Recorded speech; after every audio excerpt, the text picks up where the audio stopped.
Hello, I'm Stephen Monkey Mason, and I am back with the one and only Paul Ray. And the guy who's in the future is Carl McSorley. He's in the future because he decided he wants to start the film after the first credits. And if you're trying to watch these at home along with us, you know that Universal is a very pointed. So yes. So I'm pressing play on 3, 2, 1 in a minute, not yet, on the Universal Galaxy because it's the old school logo. So 3, 2, 1. Play. Right. Is it a galaxy or is it actually like a star sign kind of thing? Well, it's now Universal Studios. It's the old school logo. So this is the first of 4 podcasts for Jaws franchise. It's been on the cards for a while. I'm going to say this out now. I think Jaws is not only one of the best films ever made, I think it's one of the best Blu-rays anyone has ever put out because of the quality put into it, the restoration. But the extra features alone, it is fucking packed full. Well said. No, I actually agree. As far as Blu-rays go, this is one of the ones where I do actually own the 4K edition, but I don't have a 4K player.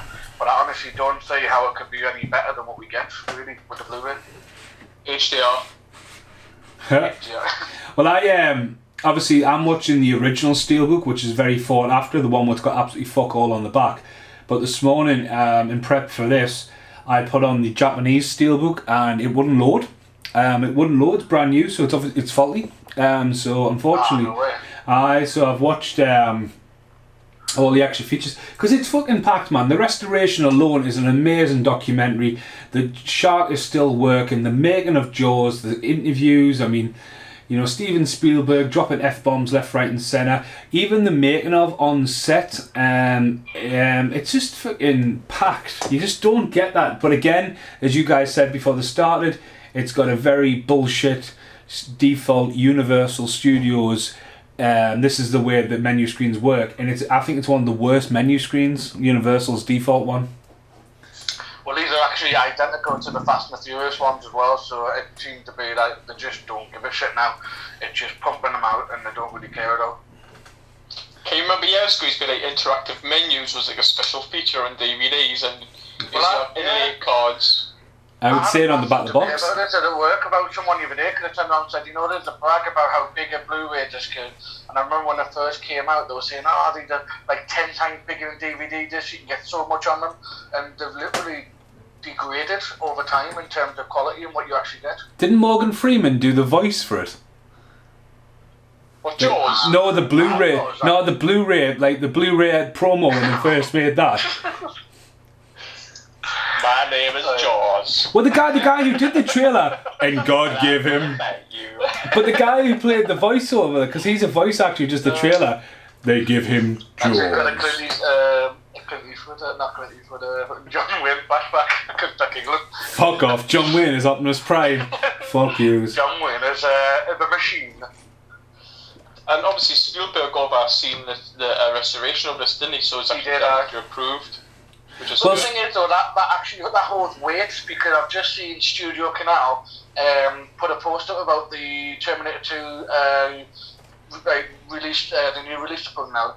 And the thing they're bragging about is the fact that James Cameron oversaw the whole restoration and stuff like that. And if that's true, then he literally doesn't give a shit because that Blu-ray, that restoration is just pants. It's not. I mean, as far as the film goes, you can watch it. It's all right, but it's what could have been.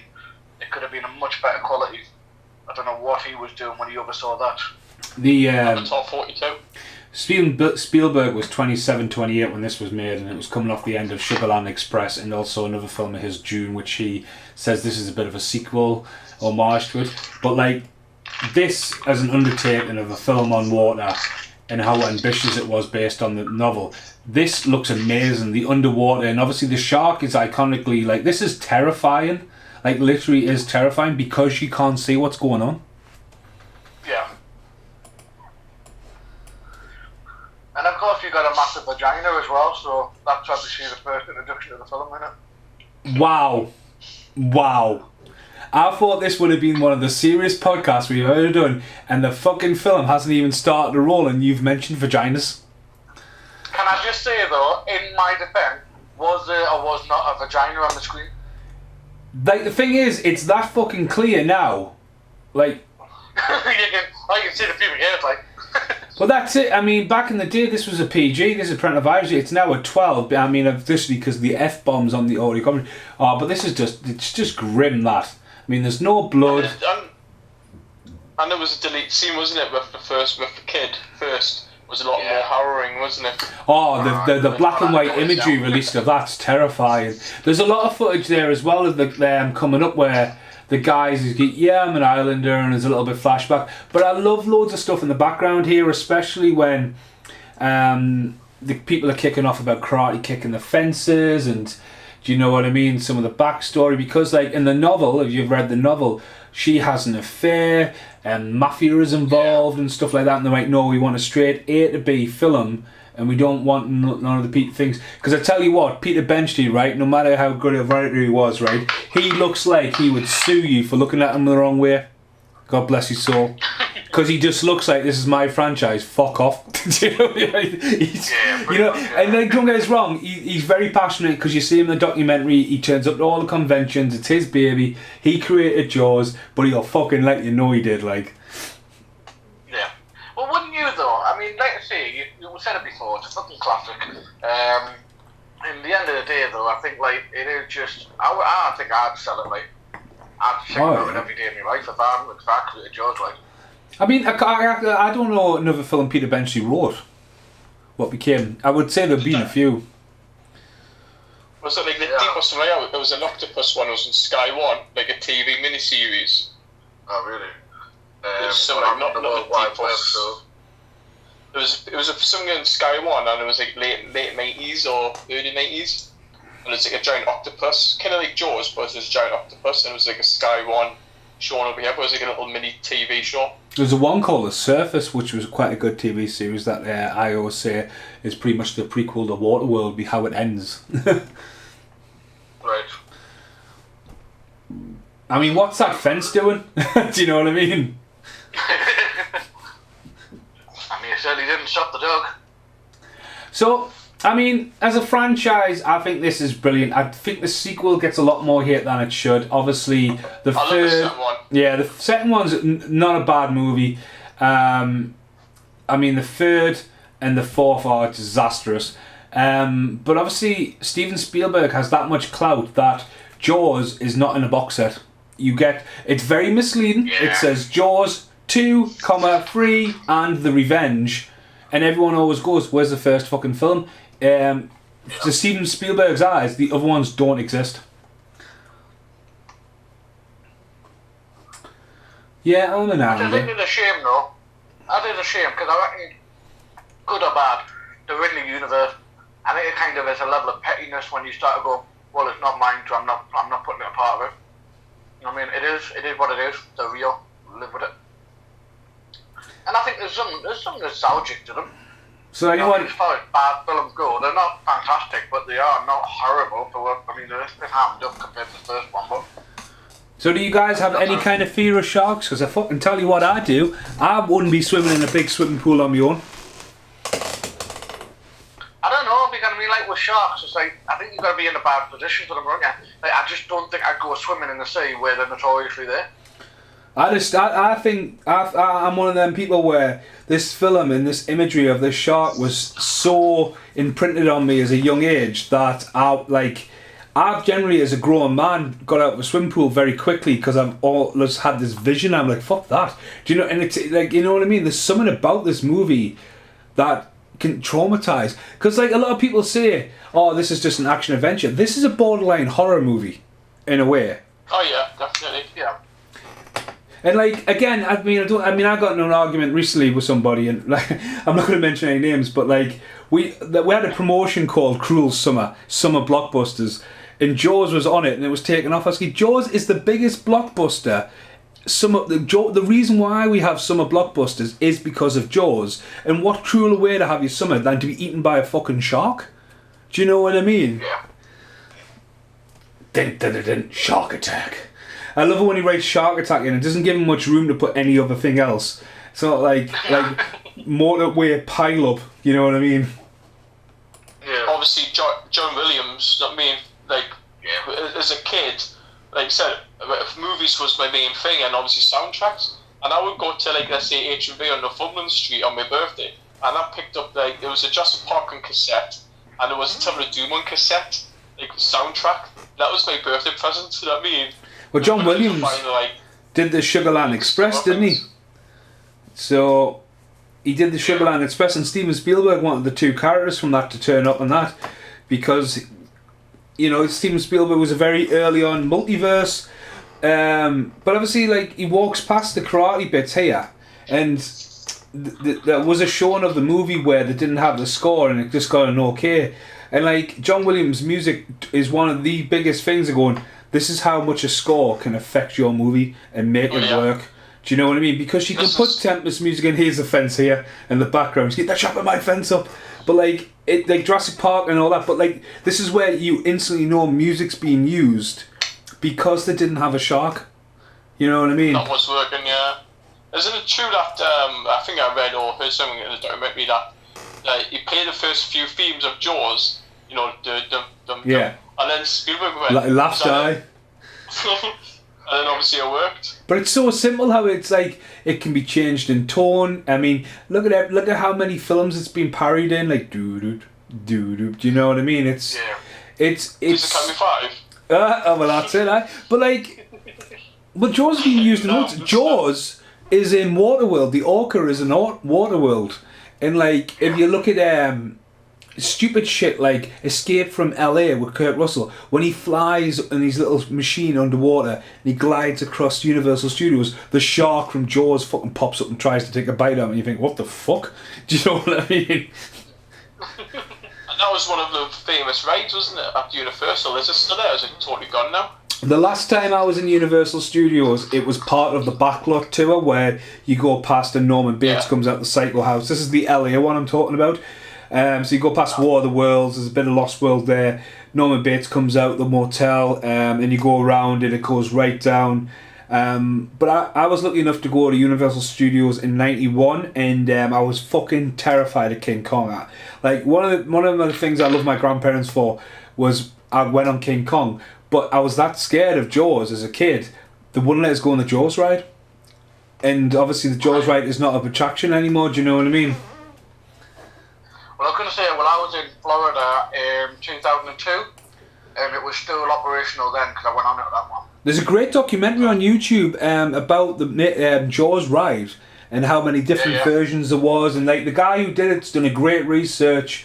You know what I mean? But like people now, it's like if you look at the rides now, it's not like it's all digital. It's all like, you know, shaking your sheets and all that, but interaction I think was still there. I seen the Terminator 2 one, and the Terminator 2 one was class. You know what I mean? Like the soldiers start running down the alleyway, all the lanes and that. Yeah, it's like an interactive thing. But see, this scene here with them on the boat there, right? That now would be done with green screen. Yeah. You know what I mean? That is like a car on there, actors, wind, it's on the land. You know, that's the real guy driving the boat. And now it would be, it would all be green screen. It'd be like Mandalorian, that massive screen that they use in Mandalorian for all the sets. Oh, the big dome, aye. Aye. The volume was recording it. The guy behind the mayor, with a blue suit just walking away as well, he is the other writer. There was a lot of writers on this. Steven Spielberg had a lot of input, a few different writers, a lot of them went uncredited. Again, to break the backbone of the story, but again, they pretty much wanted the A to B. Sorry, Paul. Apparently they wanted to film a Whitney Bay, but they didn't get permission to film there, so they went to America, film there instead. Isn't that true? I mean, it sounds plausible. I mean, obviously, if you want a real beach, Whitney Bay would be the first place to go. I mean, come on, Jaws 4, The Revenge, it moves to the Bahamas. You know. Whitney Bay. There's loads of artwork of Jaws floating around. There's some great iconic T-shirts with the barrels. There's the classic one I've got behind us by Nosferatu. But obviously one what's been floating around quite recently is just the shark's mouth and the shark and the dog just pipping the shark, just like looking like, oh fuck. And I think, I don't like films where animals get killed. and all like, but it's quite a funny T-shirt. You know, there's actually a website dedicated to recording any animal that's ever harmed in a film. Right. So Yeah. if Yeah. you have a real, literally, if you have a real issue with it, you can go on this website and double check first to make sure no animals were harmed in the film. That's one of the things that are credits, isn't it? As a human, it's weird. You can watch a film where you can get fucking. I mean, there's an iconic scene there. Brilliant, like how it's his point of view and like the passing of the people and the focus and that. Yeah. It's fucking class that. And obviously the very famous like the pullback focus where you pull back and focus but push forward and that whole. Yeah. It's brilliant. It's absolutely fantastic filmmaking. I used to use that. I used it once or twice in media. This is like early 2000s on VHS camcorders. Yeah, you go forward but pull back at the same time. Yeah. The lens, it worked really well. I used it once or I think twice. obviously Spielberg is pulling off a lot of tricks in this film though. He's young. Reusing, obviously, it says earlier, like the music is part of the character, and then on top of that, you've got, like I say, all these tricks that he's pulling off. I think that's what makes it kind of stand out. Is that it's really like real filmology. Well, it's all. It's really using like everything you can learn from a studio. It's all old school editing though as well. It's all film editing, snip and chip, film development. Do you know what I mean? There's no rushes. They're on an island. It goes back to New York. It gets developed. I mean, there's a story where they're on about the boat sank and it's on the documentary where they get the actors off the boat and the sound guy's like, fuck the actors, save the fucking sound equipment, and like holding his hands up and all that. And like, because back then like it isn't digitally preserved. It isn't backed up straight away. It needs developed. And that's what the restoration goes on. But the scene where Paul was talking about before is this scene was so horrific. When this kid gets killed, the shark coming up, the black and white image, it's fucking startlingly scary. Like, yeah. The only thing I would change is the guy's moves. I would CGI them. Off putting. It looks cheeky. Well, give him a bit of a sick pack. The dog's gone. The dog is gone. Dog's been gone a while, mate. Where are you? Like, the boy's about to get killed here. Well, the log's in the water. He's just sort of a little stick. No, we're going up. We're going up to the boy's feet. Up to the boy's feet, and what was that? Boy's just been bit. Hold on a minute. I'm just at the bit where the kid's gonna be. The kid's getting dragged down to his bloody death now on my side. There's the pan shot where you were on about there. Yeah. You just see the shark. You just see it. Now back on VHS, you just see the flippers and just enough to the head. And just the head's there. Yeah. Get out of the water! Come on, get out! Jaws 2, I think, has one of the best taglines ever. Just when he thought it was safe to go back in the water, it's just like, fuck. Yeah. Like I said, Jaws 2 I don't mind. I actually enjoy Jaws 2. I class it as a good sequel. Oh, yeah. I mean, fundamentally though, obviously the idea of them like going somewhere else and then obviously another shark, it's a little bit like silly, but I do buy it. I do like this film. It's just I can see why most people think that this film did not need a sequel. Of all franchises in the world, this did not need a franchise at all. No, it's just biggest budget, biggest blockbuster ever, wasn't it? Watch Rob Schneider walk down here when he hits his head off the side. Watch his head, right? Watch his head. Snyder. He hits his head, right? He doesn't know what he's done, but watch the focus drop out on the letters. He's walking. He's about to hit his head now. He's about to hit his head. Oh yeah. Right, he's just hit his head. Look at the focus go on them letters. You get. Now there's as a stormtrooper in Star Wars buying his head. There's loads of footage cut out here because the introduction to Quint was very was a lot of how he was going to come into it, and there's a load of scenes beforehand where he gets out and then he goes in the shop and he's traumatizing a kid playing a flute and that, all cut out. Yeah. But I love there's a scene here. Any dark character. Well, there's one bit of audio chucked in here where I think, what is it, 2 weeks is 2 days is 24 hours is like 2 weeks, and it's just like, hang on a minute, it just makes us laugh every time I hear it.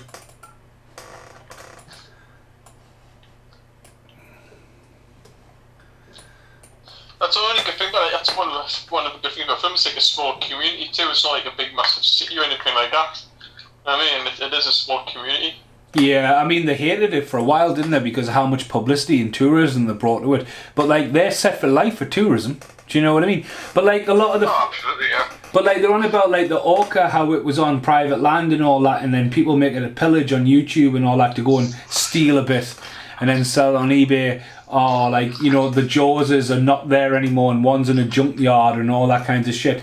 But a lot of these people, I mean, I'm sure her there with the glasses and the big hair, I'm sure she's in the fourth one. You know what I mean?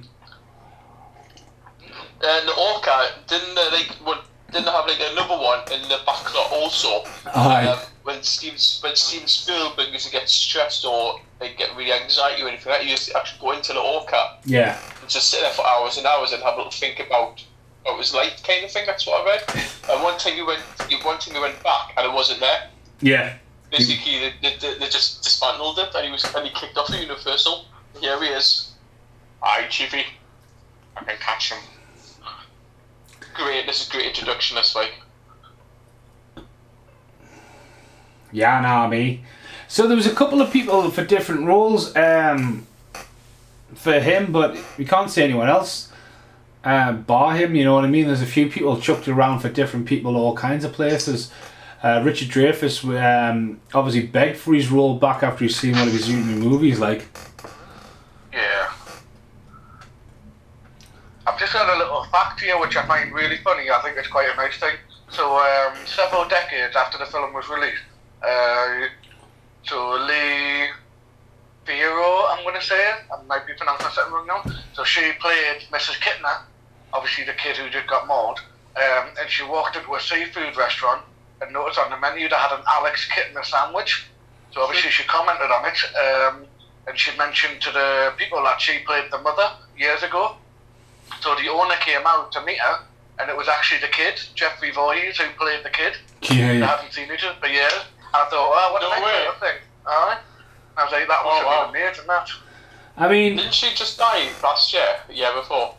I think she did it maybe 2 years ago. The kid did as well, didn't he? So Jeffrey Voorhees, bear with me, I shall tell you. If there's anything I know in podcasts, it's when people died. Because I tell you what, the woman who gets killed at the front, who's a stunt thing, she's literally done the cons for years because she can see them all.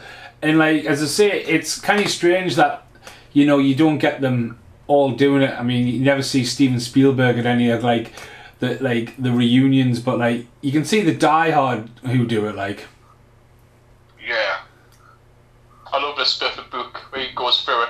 It kind of a quick little lesson, isn't it, in fish? That's it. I learned more about sharks on this film than anything else. But even there, even now, that would be green screen. Obviously, that's just the building took over. You know what I mean? It's lit mint. It's a nice secluded place. Boom. Now it would be a set. CGI. I know I have a shark swirl in the background, wouldn't it? Aye.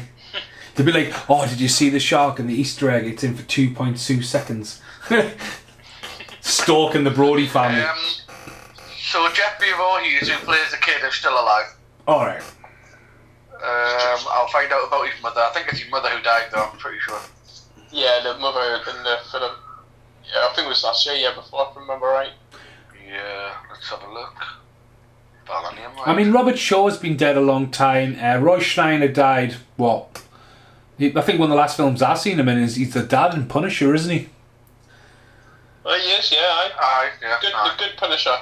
Yeah, but he went on there, like, I mean, don't get us wrong, he was in some really good films and stuff like that, but like, obviously French Connection back in the day, especially The Sorcerer, is it The Sorcerer? About the truck driving one where he lost his shit in the jungle with a machete and they kept it in the movie. But he was big in the Sequest and that, wasn't he? I used to love watching Sequest, DSV. I loved it. But Lauren Gray... Lee Fiero died in April, 2020, so last year. There's a harrowing picture of the shark getting the fisherman, isn't it? Michael, did you hear, Father? Get out of the water now! It's also foreshadowing the end of the movie as well. But her last movie, Lauren Gray, is Jaws: The Revenge. Now, the scene coming up here with the pier, this is haunting as well, but obviously this is, again, hiding the shark so you don't have the shark. The original scene was meant to be a dockmaster looking out, and there was meant to be loads of boats lined up, and one by one they would start swaying as something would go underneath, like knocking them. And then he's meant to go down and have a drink of water, but that scene got cut from it to replace it with this. But when the fucking pier starts chasing them, it's fucking class. It's eerie as fuck. But again, it's the use of the music as well. Yeah, the best PS scene ever is Godzilla. Fuck off.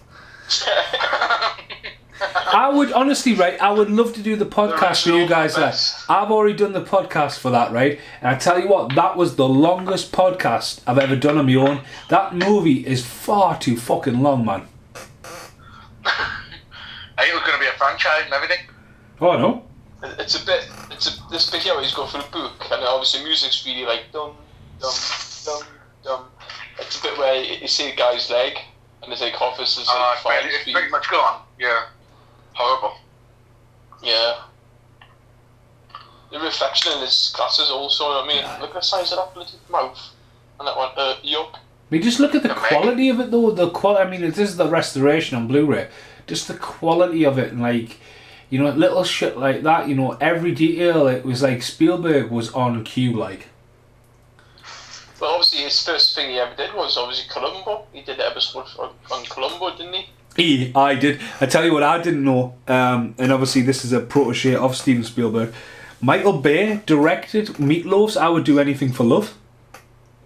I did not know that. I do that. I was looking. Have you ever seen the video? It's about Michael Bay video, like. It totally is. I watched The Rock the other day, and then I was listening to the commentary, and Michael Bay was waffling on about like, oh, Ed Harris was trying to get the scene down, but I wanted to like shine mirrors in his faces, like I did in music videos. I went, oh, Michael Bay did music videos. And he was like, obviously, if you're trying to do this dramatic scene, right, and someone's shining fucking mirror in your face, you're going to be like, get the fuck out of my eyes. And I had a waffle down, and he's done like Tina Turner. I was like, fuck off, he did Meatloaf.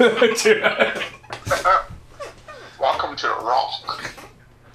So what do you guys think about that? Like, do you guys believe Sean Connery's James Bond in The Rock? No. I mean, don't get me wrong, it clearly isn't, but at the same time, I think it's a little fun thing that one person could believe in. Carl, is it thundering outside? Aye. Well, I've just seen a massive flash. I can't hear the thunder because I've got headphones in, but there's a massive flash outside, so I'm guessing yes. Save of the universe. Dum dum dum dum dum dum dum dum. Right. Aye. Blind Blessed just walked past, right? This guy here looks too happy, doesn't he? He's a skipper, this guy. He's an extra him. He's like, I'm in a fucking movie, me. Just like walk that way. That Popeye, the one who just walked out the building. Yeah. He looks like he got too much makeup on. He's giving like far too much screen time, right? But it's interesting how it worked out though, because obviously there's a film that was done in Beamish, where I work, for those who don't know. And you get that in every podcast. Well, you might not don't, you fucking liar. No, it's just like, because obviously when it comes to like the way they run it, I mean, don't get me wrong, everyone's different, but like they were literally like not cowboys, but it almost felt like they were making up as they go along. Because like one of the lads was like, "Oh, do you mind staying back for an extra 20 quid? We might use you," and like they were doing all sorts of extras around. Right. Oh, extras get a good wage. Like, I mean, when they did this, they wouldn't like, oh, do you want to be in a movie? And they probably wouldn't have had to pay him. He's a case of beer. But like now, you get professional extras. It's all company regulated. Because we were always told, like when Downton Abbey does it, it's like, no, we've got people. We have to have our own people. It's like the union and that, yeah. Was like kind of doing what he wanted, kind of thing. He was like being told, you can do what you want as long as you get everything sorted. Well, you often hear about that when casting movies, because like in Canada and stuff like that, or in England, I think England's very popular for it. Say for example, let's take Batman for example. Like, they only allow you to bring ex-Americans in, and then you've got to cast locally before you pay fees and shit like that. So there's loads of like again, that's one of the things why you have producers who study all this kinds of shit, the loopholes and all that kinds of stuff. But like they cast local and stuff like that. But it obviously happens a lot in Canada now, where you know what I mean, casting local actors and stuff like that. Well, I applied for Avengers, but it turned out the scene had no men in it, so it made it feel better that I didn't get picked. Sexist pigs, 2021, man, honestly. Richard Dreyfuss now. What do you think about Richard Dreyfuss? I don't like him. Apparently the pain in the arse. Exactly, yes. He did a good role in it, right? I've heard about that. But he'd actually come in here in the HorrorCon. Yeah, for the love of horror, he was meant to come to last year. You're going to stay? I think he's still signed up. But he was in, what was he? Oh, you was in Thingy Man, wasn't he? Close Encounters. Oh, that's scary. No, what was that? Piranha? Stand by me. Oh, Piranha. He's meant to be the character from this and Piranha. He's supposed to be Piranha, was he? It's like a weird scene where it's just like, it's a throwaway scene, but it's just him sitting in a little boat on his own on a lake. And then obviously, I'm sure he's dressed like Hooper as well. He's got a very similar look. It's a proper pun on it. I mean, he's been on a lot of political stuff, and I tell you what, like he's fucking brilliant opposite Bill Murray in What About Bob. He's fucking brilliant. But I just. He's a good actor. Oh, don't get us wrong. He's he's got a great voice. I mean, Stand By Me. He's in that. But I just don't trust him. Like, he just looks like he would do you wrong. Well, obviously, based on the book what we mentioned earlier, he's having it off with his missus, isn't he? Well, in the book, he is basically having an affair, and then also in the book, he dies. So in the book, then, because obviously I haven't read the book, and for the viewers and the listeners, of course, has he got a bigger role in the book then? Because obviously we see him in the film where he just basically turns up. Aye. So he really hasn't had the time to start an affair. So in the book, is he around a lot longer? Well, it's a book. You know, a book can like go a lot. A lot of the book's done from the shark's point of view as well. Do you know what I mean? But but what I mean is, is he a bigger character? He's more of a bigger character. He's just turned up on the dock and he's just jumping straight into work, and then about 10-15 minutes they're all getting on a boat, and that's the rest of the film. Well, that's it. Is he on the scene for a lot longer, so it's justifying that he can actually. Yeah, I think it takes over a bit more time period, but again, you can spend a lot more time in chapters. You know what I mean? Because you establish that. I love how he just goes, "There'll be no smoking in here, please," to Chiefy. Like it's a little private home place, isn't it? And his cassette recorder. Because cassette recorder and all that. Outside this house. Did he turn down the sequel? Because there is a reference that he's called. They do try to call him, so he is acknowledged in the sequel, but like. Yeah, they do mention him, yeah. I can't get in touch with him. So, if everyone listening at home right now, you can actually hear a massive thunderstorm happening outside. I can't hear it, but there's a flashes or fucking going mental. Like I know. So I've literally just booted down all my computers and everything because I hate it when there's a power cut. So this could be the first podcast that we have a power cut. Obviously the camera won't go off, the guys won't go off, but I might just suddenly be sitting here in darkness. But I've seen it 1,000 times, so you should be alright. As soon as the music kicks in, the only one who's got it on is Paul. Mine's fine, yeah. No, I'm fine over here. No rain here, no thunder. No rain, no. Like I say, I can't hear the thunder. It's probably there. I'm deaf, but the flashes are definitely existent. Did I put on the movie group? Did I put a picture of those Beaches Hazardous signs that was in Be More Geek? Like there was like put money. I know which one you're on about. I look pretty good actually. Huh? What? What? It's a what? Totally overacted again.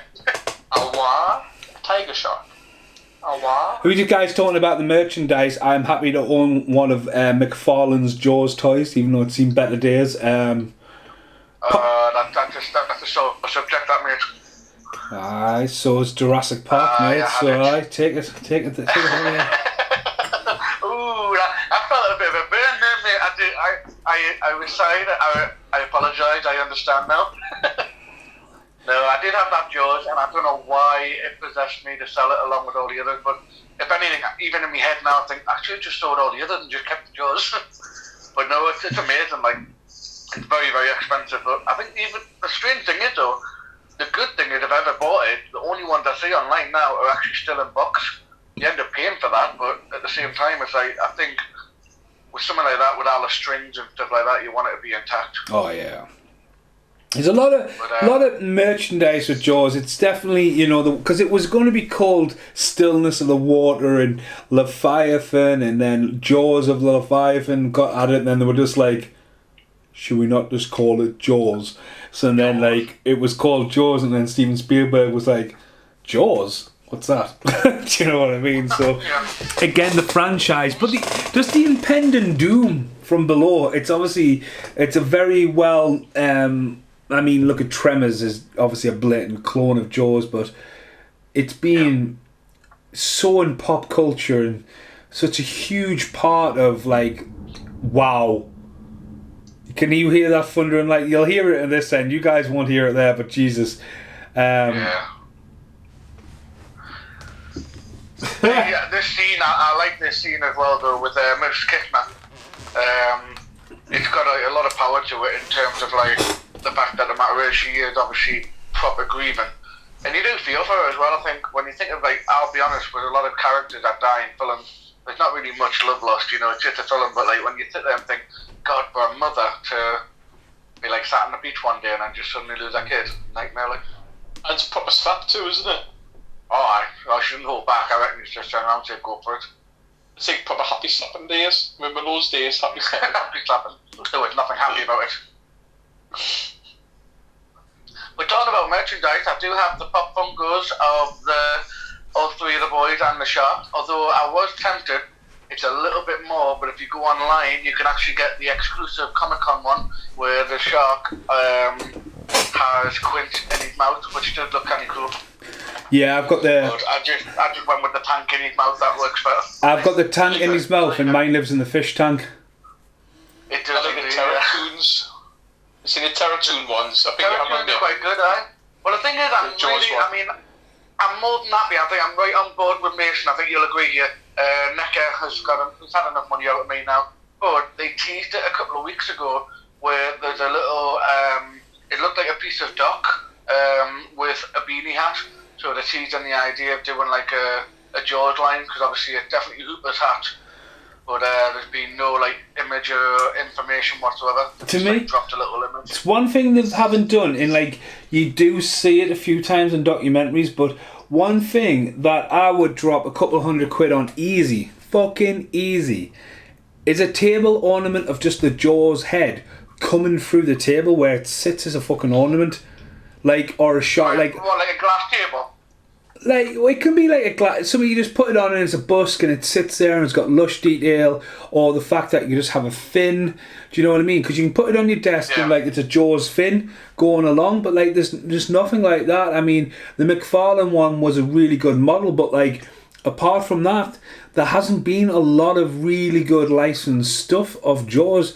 Like there's been license plates recently, beach clothes signs. There's been collector's box. I mean. But like not as like a go-home model away from the McFarlane thing. But is Rob Schneider, I mean obviously not him as he's passed, but is there a bit of a block on him in terms of license? Could be. And they're not using his face or something? I'm sure one of them, it can't be Richard Dreyfuss, because obviously he's doing more and more, but I would imagine it's either him or Quint. But I'm sure one of them... Can't you? You can get Quint. Well, you can get him as a figure. I've just never seen a Rob Schneider one, so I assume he's the one who's the issue. When it comes to licenses, your family must have said no.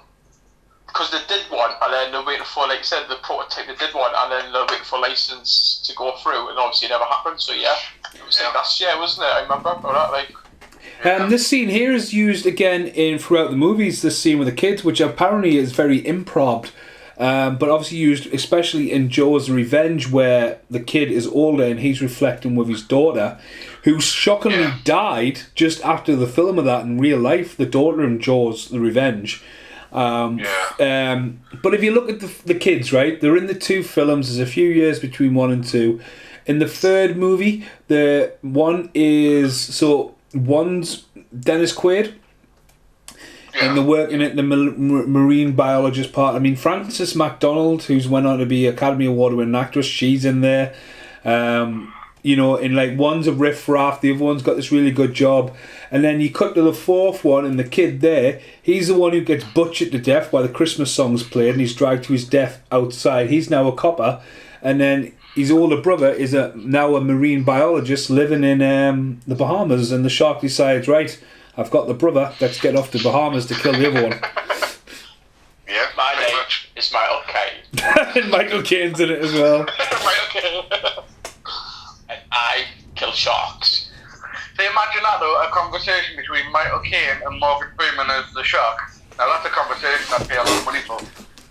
I would love to hear that. Why did you do that? And Morgan Freeman go, why did you Ted 2? And he'd be like, well, you know, you're not offered money. Because of the money. Hooper's proper putting on the flirts on his wife now, like, totally. Well, Morgan Freeman randomly turns up and Coming to America too, so he's definitely dropped his standards lately.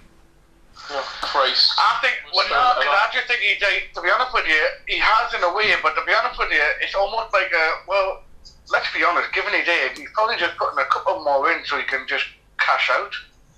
He needs to do another Robin Hood, Prince of Thieves too. I'd be there. I'd be there in a heartbeat, yeah. I mean, like I say, I'd watch any sequel before I watch Coming to America too. What? It's terrible, Mason. Fuck off. It was so bad I cancelled the Amazon Prime. Well, just so you guys know as well, I haven't mentioned this yet, but in my hands is the quiz book of Killian H. Gore for Jaws. I've got that handy. So after we wrap it up, I'll be asking you a few bonus questions. So yeah. Brucey bonuses. Good game, buddy, good game. You see that, my love. Obviously, in this. What I could have won, mate. We could have won. I tell you what, in this scene here as well, there is no hint towards them having a relationship. The marriage looks strong as ever. Like, you know, Hooper's just, you know what I mean. To a Brody Hooper there. Well, it made him a good guy, haven't it? Like I think even throughout the film, when you look at it, Rob Schneider's the one who knows nothing, whereas Quint is the one who's got all the experience, but then Hooper's the one that you like. So it obviously characterised him very well. But is it Roy Schneider or Rob Schneider? I always get those mixed. It's Roy, yeah. Not Rob. I might have said Rob, to be honest with you. I was getting both mixed up.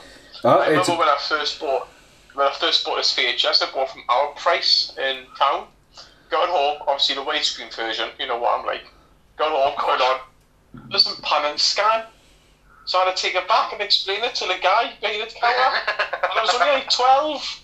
This is a 4.3 TV aspect ratio. I want it in a 2.35 letterbox format, please. Nerd. I remember getting Jaws when it first came out. Was Stephen spelled correctly? I've only seen Stephen spelt wrong on one VHS, and like whoever did that definitely got sacked over it spelling Stephen with PH, man. Jesus Christ. But I remember getting the. It's just the same bloody name. Fuck off! It's like I'm gonna be a V. I'm gonna be a PH. Mate, it's like you being a K or a C. But that's Cole's definitely a C. I'm a not. curly K, not a kitten K. It could be a kitten K. Well, it could be, but it ain't. Well, it could fucking but be. at the same time, I wouldn't care. Well, you should care. It's your fucking name. Someone. On a universal released VHS that is hit the fucking shelves of a shop, and Steven Spielberg is spelt wrong on the fucking front cover. But how many Steven Spielbergs is there?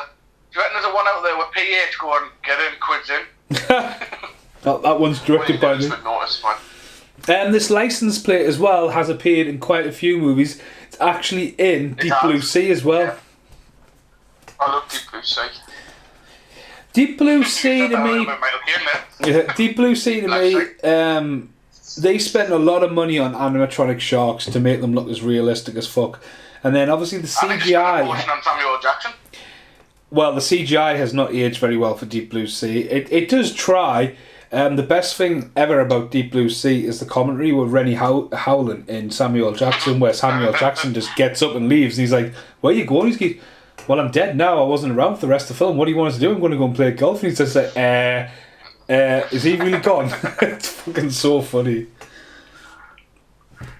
Didn't the shark swim backwards in that film as well? Yeah. And I remember people complaining about that one, going, "Oh, that's ridiculous." Well, they are meant to In be all fairness, stupid it is kind sharks. of ridiculous. But yeah, the license plate isn't a lot, yeah.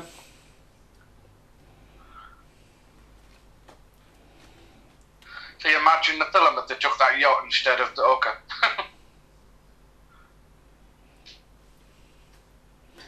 I always forget the orcas in the second movie. It's where the people are going around, where they go down to it. It's only the first 2 minutes, isn't it? Yeah, that's really cool. This is where you find out Akuba's like rich. Yes. Well, is that his boat? I think so. It's his family's or something like that. Yeah, he just says he's rich. He's talking about all the gadgets and that. But see, there's another deleted scene where Quinn's mate is like, I quit. And there's a few outtakes of him just going, I quit. And like, he's just like, right, you're not coming with us, get out of here. And like, that's another thing that kind of feel left in, because that's the reason why Hooper comes with them. Because why don't they take the two fucking boats? Do you know what I mean? Well, is it that? Because they're doing it Quinn's way, aren't they? They just need that technical stuff. And then realises he actually does. So here's a quick story for you. Now, I booked to go to see this on its anniversary release with Brit, but obviously Brit was away, so I took my mum. And my mum and dad actually went on a date, which was quite hilarious. So there's a scene coming up here when the head pops up. What is the idea that they went on a date? Well, but went on a date to see Jaws. My mum doesn't go to the pictures often. Do you know what I mean? She's not a big movie buff. And she jumped. So on a date with you? Well, so there's 3 of you on a date. Did you get some food in that beforehand? Right, do you want to wound it back up before I slap you so hard you fall off your treadmill? Right. So hold on a minute, let's get back to where we were. So Mason, you're on a date with your mum? Yes, I'm on a date with my mum because Brit couldn't make it, right? Weren't you at the pictures, Carl?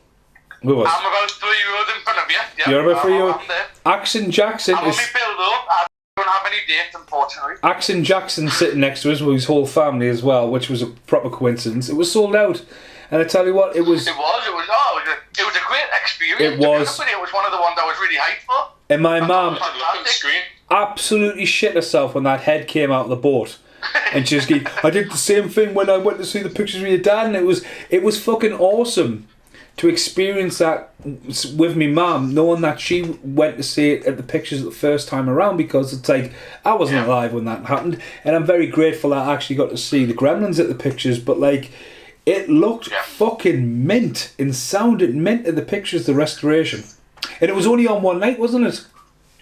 Yeah, it was one of those random ones, because like I say, I've seen a couple now. I mean, they did a great one with the original Alien film.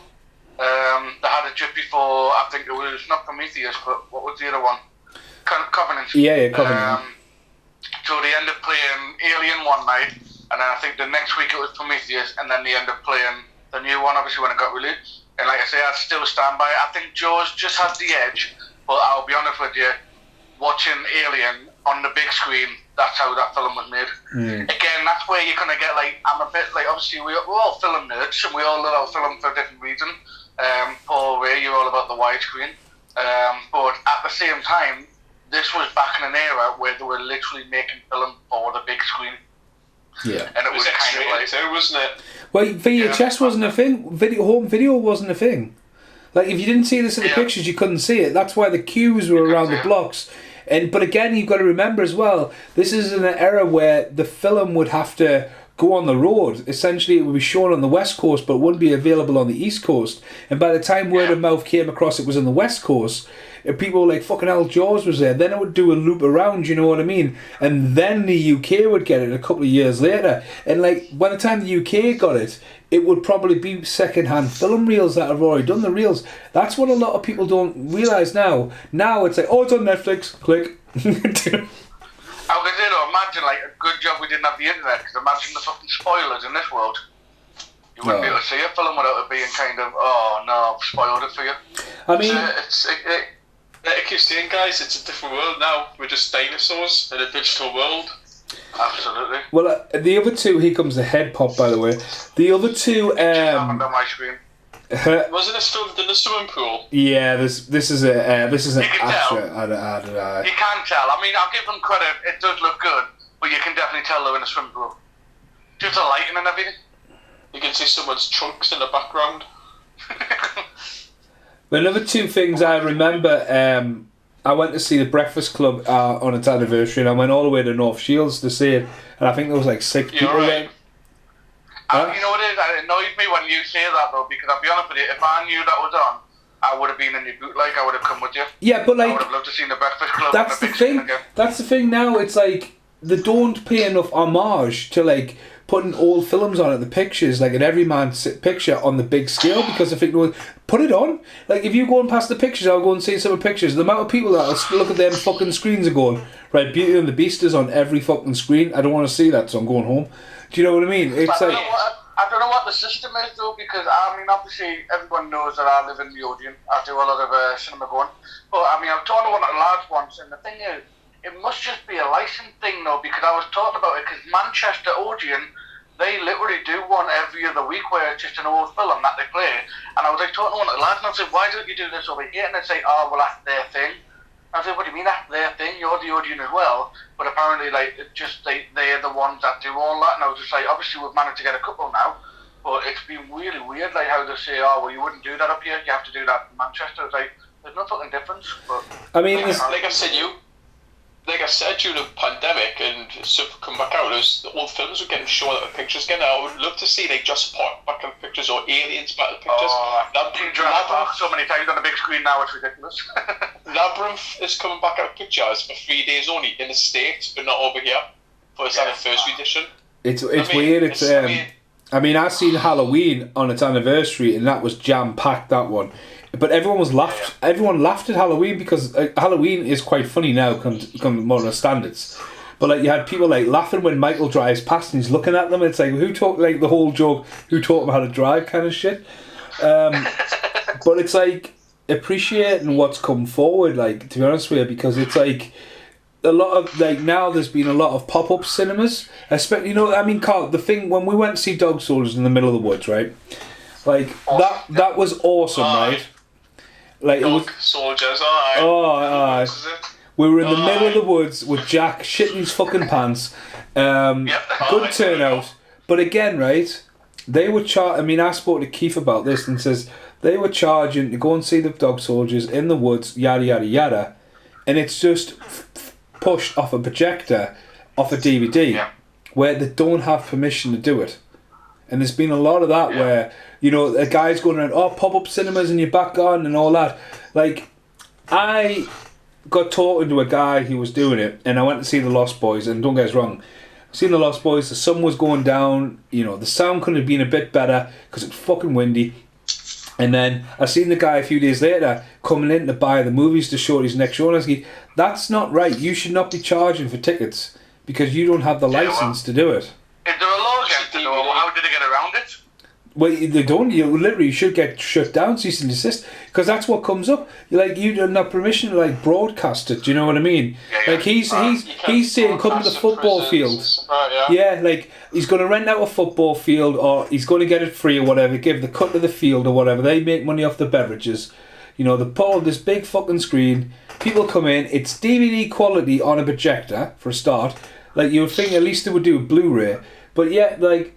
Snip and tuck, and it says, you know what I mean? It's like, well, you don't have the right to do that. Yeah, but hold on a minute. Like, there's loopholes, though, isn't it? Because let's just say I've got a big garden, So what I'm going to do is, Mason, I'm going to charge you to come into my garden. I'm going to charge you because I'm going to give you a glass of water. It just so happens that I'm playing a film in the background that you can sit and watch if you like. Oh, I'm charging you for I understand really you, get around. but again, that's like, again, that's where cinemas aren't taking risks on it because people want to see the old films, and you know what I mean. Yeah. And especially after the pandemic, drive-ins like America, they just didn't do it right. You know, oh yeah, come and sit in the drive-through, but I can't hear anything.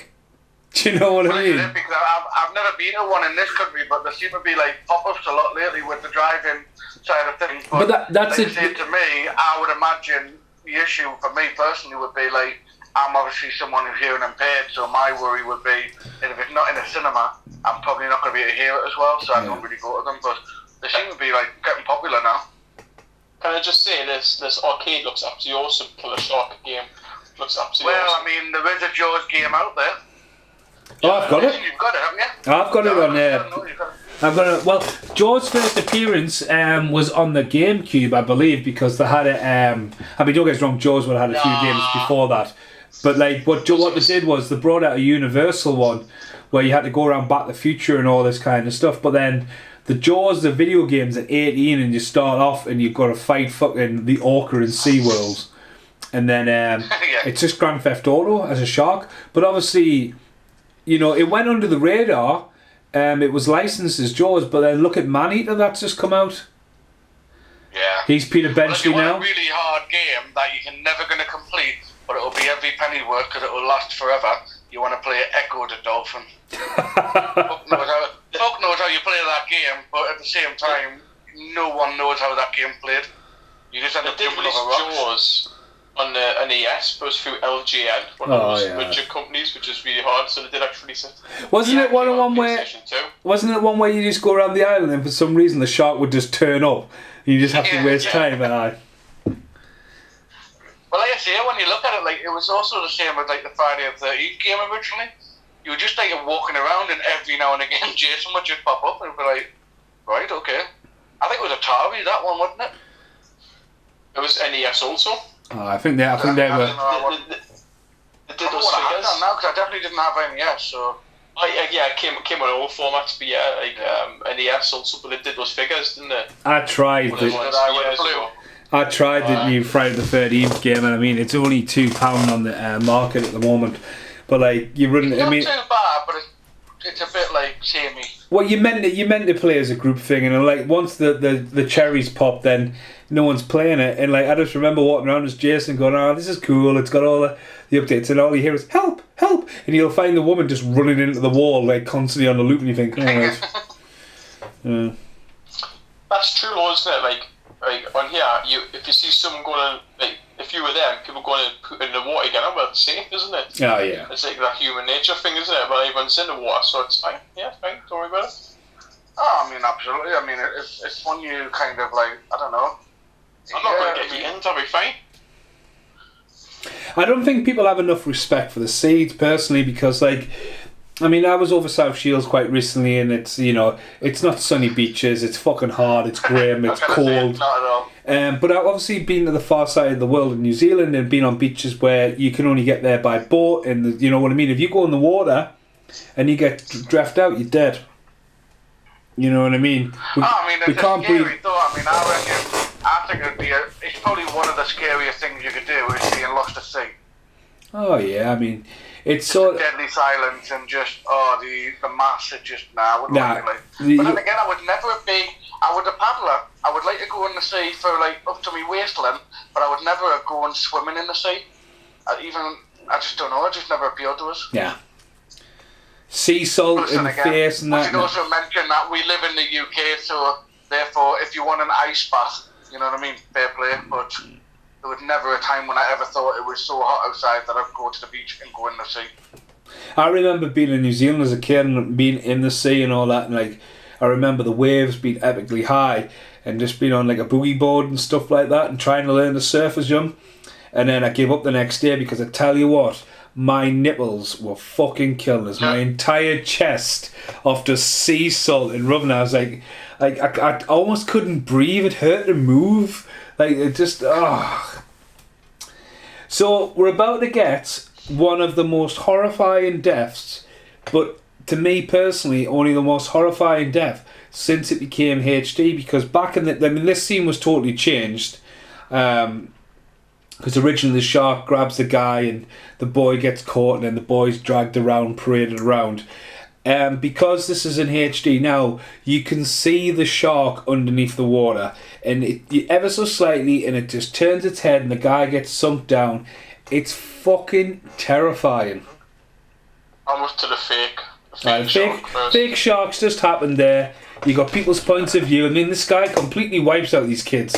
I know, I was just thinking that there, don't get me wrong, there's panic, but he literally just wipes out all the kids as if it's their problem.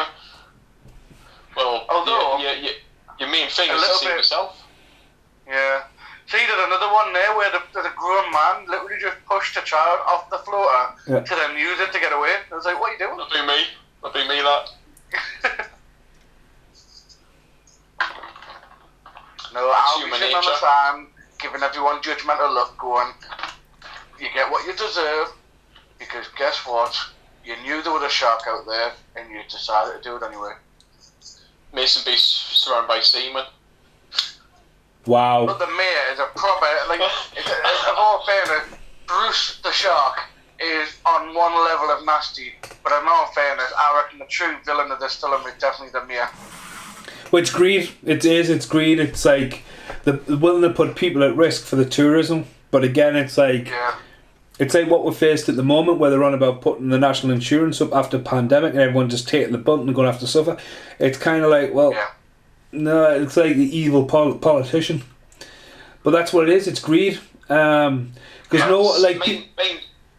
mind you, in Ghostbusters 2016, Enter the Call, they actually say you're worse than the Jaws mayor. You know what I mean? When she goes to tell them what's going on. So that was a good little reference. Sorry, go ahead, Mason. No, it's just we're about to get the scene. Obviously, the scene totally changes because it all happens in the pond. It's cold. It was him. He's shaking. He's so cold. What do you guys think of Meg? Terrible. It was fun, but I mean, it's like, again, it's one of those things where, you know, with Jaws, it's just timeless and it just works and it's really good. Whereas Meg, I don't know if it's just the fact that they're using a lot of CGI, whether the story wasn't very strong, but it just overall I was just not that fussed about it. I didn't dislike it, but it was alright. But I don't think the CGI. I think Jaws is practically better than the all over the top CGI they had on that movie. Yeah, unless you. I mean, it depends on if are you categorising sand sharks, because that's a classic. You mean Tremors? No, there's actually a film called Sand Sharks. I'm sure there is. Right, okay. I'm sure. I think the only reason I know about it, Mason, is on one of your videos when you do a load of shark videos. It's on there because it's where the shark, they're running away, but then it just totally ignores the fact that it's in the water, and then the fin starts running around the sand. Oh, that's Super Shark when it drop kicks the tank. The tank drop kicks it. Yeah. Right, there. That is terrifying. That is absolutely terrifying. Can I just say that the Jaws score is absolutely where they're running towards the bit. It goes it goes upbeat tempo, doesn't it? George, our score from before. You can't say it. Wow, you can hear it. I was going to say it before, but you guys were talking about sand sharks. Oh, sorry. Again, am I getting told off for talking on a podcast again? No. Well, hang on a minute. Why the shark and everyone goes, oh fuck, there's a shark, which obviously is famously known to have a few outtakes where, you know, it's getting dragged along and it braves above water. Howard Carl, what's your taglines? Tagline for this? Paul, what's your figures? Where's your figures, Paul? Before it's charging. Oh. Wait 2 seconds. I've got it all up here. I'm on a different page. Right. That's what I need your phone for. I can tell you that 65 million people went to see it at the cinema. I meant to mention that earlier when you mentioned how you didn't get VHS and that. There was 65 or 67 million people. Isn't that weird? Isn't that weird because Jurassic Park is 65 million years in the making? That's very strange. It's almost like it's like Steven Spielberg planned it all along. Illuminati. Right, so the budget of this film was a staggering, for 1975, $7 million. Let's just go with the opening weekend, June 22nd, 1975. What do we open up on the weekend? This is US and Canada. 24. 24, what you going, Mason? 23. Because it's the 70s. I would say I'll give you a right way to go high, but it was actually lower. It actually pretty much made its money back in the opening weekend with $7,061,513.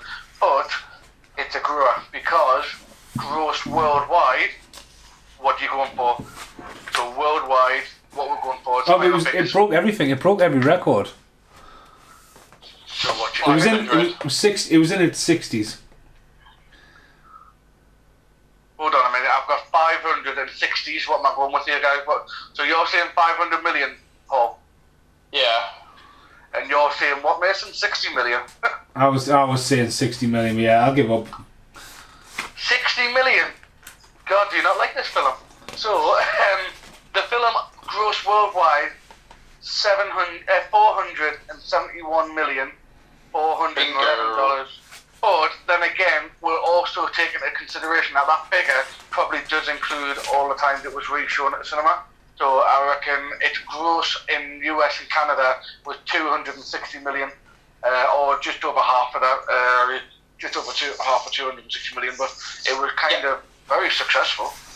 You have to remember, the tickets were only like $2 or $3 each, weren't they? Yeah. I mean, This is it, yeah. Oh, absolutely. It'll be crazy money. Not like £12.95.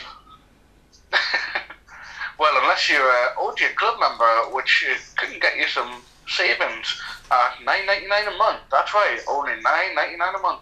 So it's sponsored. Yeah, you can't go out of the cinemas also, folks. Right, this is got a shitload of taglines, guys. We'll start at number 1, which Amity Island has everything. Clear skies, gentle surf, warm water. People flock there every summer. It was the perfect feeding ground. I would reckon that's a kind of good tagline. Never heard of that one. We have number 2, The Nation, number 1 best-selling novel, is now the year's most terrifying movie. Not so bad, obviously plugging the book as well, which is good. On 4th of July, fishing season will open on you. I never heard that one either. I'm just looking. Sorry, go ahead, Carl. No, you not go for it. I'll do the work. No, just keep going for the taglines from it. Alright, if you forgot what terror was like, it's back. Which I don't understand that because this is on the Jaws line, so I'm guessing that might be the second one. Reissue. Clerical error. Let's see what you missed. Oh, hold on a minute. This must be IMDb fucked up. Well, no, this will be all the reissues. This man. That's what they did, didn't they, in America? They reissued them every few years. See what you missed the first time after you closed your eyes. There's a creature alive today which has survived millions of years of evolution without change, without passion, without logic. It lives to kill, a mindless eating machine. It will attack and devour everything. Try to imagine meeting the devil with Jaws. That's from a trailer. That's a fucking half a sentence. That's not a tagline. That's it from the original trailer. Yeah. There is a great white man-eating shark hanging around these parts. That's a bit half-assed. A terrifying motion picture from a terrifying number 1 bestseller. When the beaches open this summer, you will be taken. I don't know if that's a Liam Neeson one, but it might be. She was the past, who will be next. Do you like the fish? Well, he likes you too. Fucking hell. We're getting to the bottom now, boys. If you want to survive fishing season, don't go in the water. That's just simple facts. See it before you go swimming. Again, I'd say don't have anything to eat before you go swimming. Just a little bit of advice. And then the last one, you'll never go into the water again. So it's kind of a few good ones there, but some of it was a bit weird. It's very interesting to note that Richard Dreyfuss and Robert Shaw didn't get along in real life, and I think it really pierces the screen. It definitely helps us the service of these characters. Oh, I know. I mean, Richard Dreyfuss is quite respectful of him in the interviews and all that, but like, I remember seeing a true Hollywood story.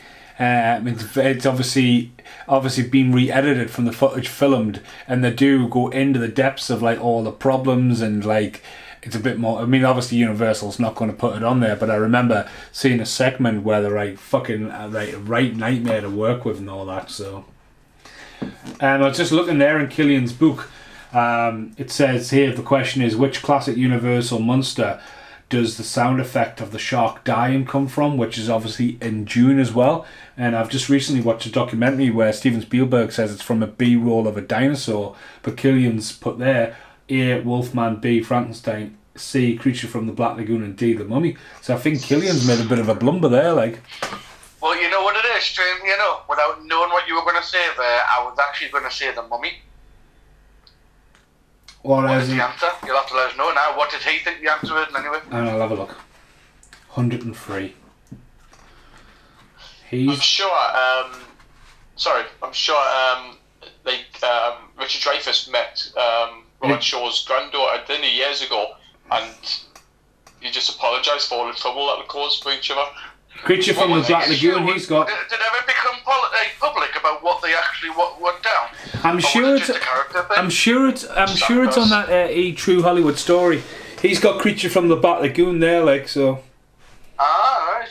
Sort it out, Killian. I'm not saying you're wrong, but I'm saying Steven Spielberg might be a bit more accurate.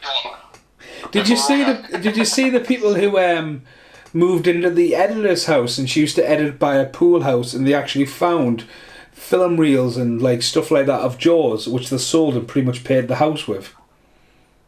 Fucking hell. No. I wouldn't have sold it, you know what I mean? I think I'd rather live poor and just say that I had them.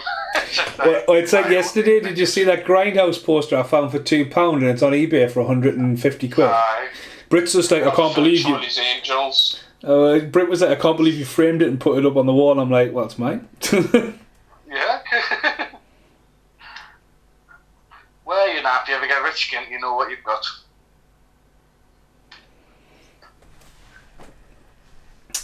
So yeah, we're about going to the third act of the movie here. We're about on the sea now. We're about to get it. It's a long movie though, isn't it?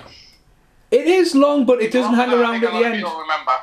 It's an old school movie. Like, as soon as the credits roll, there's about 3 or 4 credits and the fucking movie's done. Do you know what I mean? It's like, it doesn't hang around. But do you stay and watch them paddle and make sure they get on the land? Because that's what you had to do that back before the MCU was a thing. There's a great shot. That shot there is used for Mondo's release of the vinyl. Yes. We have a lovely piece of art, don't we, Mason, with the Jaws piece? Is that the red one? Oh, you've got the same one, haven't you? Yeah. I do, I never realised it was signed. I was talking to Nosferatu for ages because he did the artwork for the new Giant Mnemonic. And I was like, am I going to send you the poster? And he's like, did I not sign them? And I said, looked at the bottom and it's signed. But yeah, it's as I say, it's great. Again, that would look great as a steelbook, but as I say, yes, of course it would. Well, what you could do is you could go and get someone to make a magnet cover and stick it on your Japanese one. Or no, you could put it on the one that you've got, what you're playing now, put it on the back, and then you've got some artwork on the back. I still remember buying that one because it was like, I think back when it came out, I don't think I got discount because I'd just returned to the company and I think you had to wait. It was quite a while, Paul, wasn't it? Till you got your discount back. 6 months, wasn't it? Like probation. Yeah, and I remember paying £26 for this up front, like. Oh, £26, that's cheap these days, man. Oh, it is, yeah, it totally is, 1080p is so 2012. Get off the time, sweethearts. You know what it is, though? I reckon, and I know a lot of people would as well, but if they actually released And then, you know, like how we have the world of steelbooks and we've got the premiere sets and stuff like that. I reckon if someone released an actual full-on reel with the films on them, I think I'd buy that. Oh, like I mean, look at me. I bought the King Kong 8mm print not long ago, but I've looked a few times, you know, for film reels on eBay, from the pictures, and they don't go fucking cheap, mind. Nah, that's it. So, I think it's just such an expensive thing to make, though, isn't it, now? It wasn't once upon a time, but I think if you ask someone to make a proper film reel now, it probably costs way more than standardised discs, anyway. A lot of 8mm didn't have a full film run sometimes, so quick bits out, because obviously they had a short running time, or a lot of 8mm were just trailers. A lot of people just put trailers. Yeah. And obviously, if you think about the quality on 8mm, it'd be amazing. It'd be like 16K. See, this is what I love about the film, the way they're shooting it, because it's just him there. Like, I know I might be at a different part of you, but like, just Quint, he like staring at his rod, and that's his actual rod, guys. Just to be honest, I'm not watching a dodgy version. But the fact that you can see him acting without doing anything, he's literally watching this rod and he's watching it move, and then obviously he's starting to put his seatbelt on. Yeah. But like, I just love that because again, it's just like you're learning so much from just him staring at it. You know what I mean? You think, oh shit, something's gonna happen. Something's going to happen now, and I think in this world today, with most action films, it's all like, so, you know, glitter, you know, it's just... It's a suspense, isn't it? It's a build-up. Yeah, it's just, we'll blow your load, like, all over the place, rather than this being like, I'm going to tease you for a little bit. It's also, as well, them two fall out, because Richard Dreyfuss doesn't think he's got the shark, but it's never really, like, resolved what it was. And I think that's great filmmaking because it's not like, oh, it was or it wasn't. It's like they have the falling out. Richard Dreyfuss kind of makes a mistake and Quinn's not going to let him go, and it passes more time that they're out there. Yeah. Like I said, it's a suspense, isn't it? Like building up, and then as soon as he does the sheep thingy-jig, Chiefy goes, look, I did it, and that's it. Bang. Yeah. Aye. That's like the hey! And also you got like doesn't go on fire. Yeah, I'm gonna say like the detail there that you know for a fact they've gone and asked somebody who was a fisherman and said, right, what do we need to do and how would it work? Because at the end of the day, I can guarantee you if this film was made this year, there's no way they would have considered saying get some water to put on the rod quickly so it doesn't burst into flame. Plus he got over his pants. He looked like he weighed himself. Well, that's it. Well, he might have weighed himself, Paul. You know, it's a scary situation. Obviously, coming up as well, they obviously foreshadowed what was going to happen, and they had some footage filmed in Australia by professional divers of shark movies, and obviously the script changed because of the incident with which Steven Spielberg says small man in a midget cage in the documentary just before you criticise me for using small person, and the small guy was reluctant to get in to the cage when he seen how big the sharks were, and that's obviously the most iconic scene when the shark flies across, and obviously it's a fucking terrifying image, you know what I mean? It's like and obviously they rewrote the script to make sure that Hooper wasn't actually in the cage. Yeah. He's either very smart, he's very dumb, Chiffy. Jesus, he's going out on a boat. Anyway, I'm sure one of Robert Shaw's grandchildren or someone who is doing a play about the making of Jaws. And I've read about that. Yeah, and he plays Robert Shaw, and he actually looks a spitting double of him. Oh, definitely. I've seen the picture. Was that last year they announced it or something? I think it was. Yeah, it was like something like a while ago. But like when they posted a picture, I was like, fucking hell, that's exactly the same bloke. Yeah, and like it's just like the making of it. Really, like on obviously on Robert Shaw's side. So yeah, I forgot what was it called. Your phone's charging, so. No, give it a second. I'm on the World Wide Web. We go Wild West. It's fucking hammering down outside.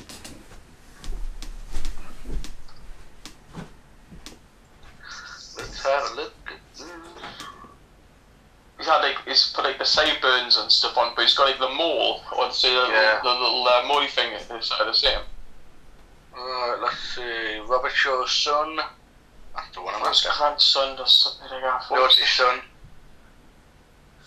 And he's taking like on tour. Yeah. shark is broken. Alright. Ian Shaw plays an actor, father in West End play about a troubled production of Steven Spielberg's first blockbuster. So yeah, it'd be all his behind the scenes stuff. So I'm looking at a picture now, and it literally is. I mean, it is him. Like, he's spot on. Mind you, the best looking impression I've ever seen of Robert Shaw as Quint is from Massive Disguise. Right. Turtle. The bit where the men are chasing him, and it's like it's him on the boat. He's doing an impression of Robert Shaw. It's awesome. Who was Steven Spielberg's first choice to play the role of Quint? A. Jack Nicholson, B. Sean Connery, C. Lee Marvin, D. Jack Pleasance. Oh, I want to go the more obvious one, but I think I don't know. 75. So, say the answer again. Jack Nicholson, Sean Connery, Lee Marvin, Jack Pleasance. I'll go Lee Marvin. Oh.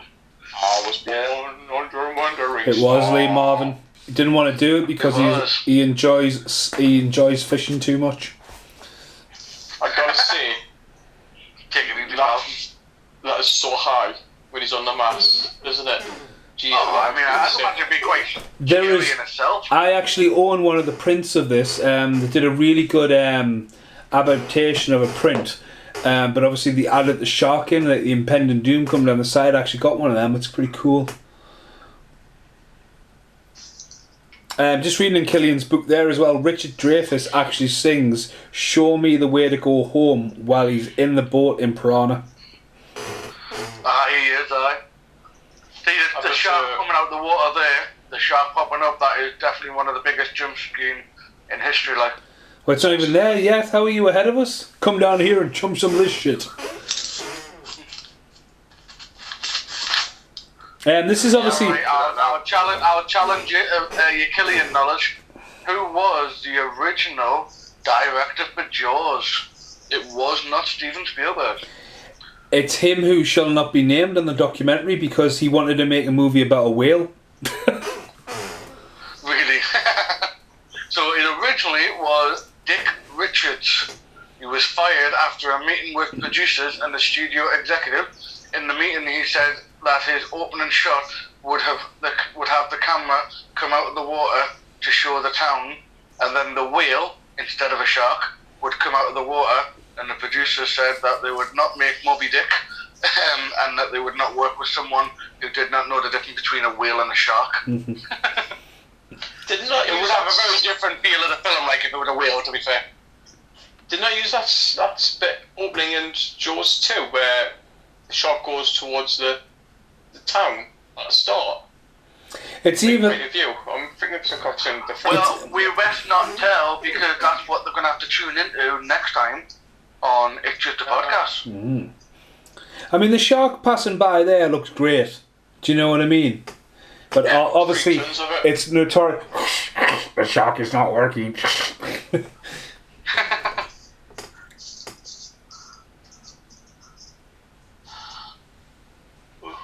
Another thing as well, it's out on the open sea. Like, Spielberg obviously picked the location so they can be in shallow water enough to, you know, for all the stuff they needed for the shark to work. But obviously he wanted to be, I always like that bit there, that little slip of the boot. You know what I mean? It's fucking cringeworthy. But the whole idea is like your 360 isolation, like you've got to feel like there's no like instant shallow ground if you're in trouble. You're fucked out there. And then plus the radio gets smashed as well. And obviously we'll talk about it in a minute, but there's obviously why Quint is so obsessed with killing sharks is coming up as well. Oh yeah. But then if you all feel like that out there now, don't get me wrong, the film did an amazing job of isolation. But obviously in theory, obviously when we find out at the end, they're not actually that far out. So like obviously when you get to the point of where they get paddling back at the end, like I mean you're literally watching them paddle, and within about maybe less than 2 or 3 minutes, they're already within view of the land. So I mean, really, when you consider it, they do a good job of making it seem like you're actually out in the middle of nowhere, but in theory, they're actually not that far out. Yeah. And plus, you have to get like the mechanical, like Mason said, you get all like the mechanics and the shark rigs there, don't they? Have like sink them and stuff. But then if he's coming up like that close to land, why would he go back out in the sea? He's clearly hanging around the beach. Well, he clearly runs the border out as well, doesn't he? He's fucking... Yeah. So anyway, while we're talking about this, we're about to get the barrels, and we end up getting the whole Battle Scar story coming up. But obviously, Snackner was one of the guest writers. They added the Indianapolis into the story, which obviously got a second pass, and obviously wrote by Robert Shaw, who was an established writer and director. So the story about the Indianapolis, obviously Nicolas Cage starred in that movie eventually, because for years they were trying to make that story about, they were meant to make a Quint backstory. Prequel. Yeah. And obviously Mario Van Peebles, or Peebles, whatever you want to call him, directed it, who I don't get us wrong, New Jack City is an amazing movie, but like, he has made some stinkers, that's for sure.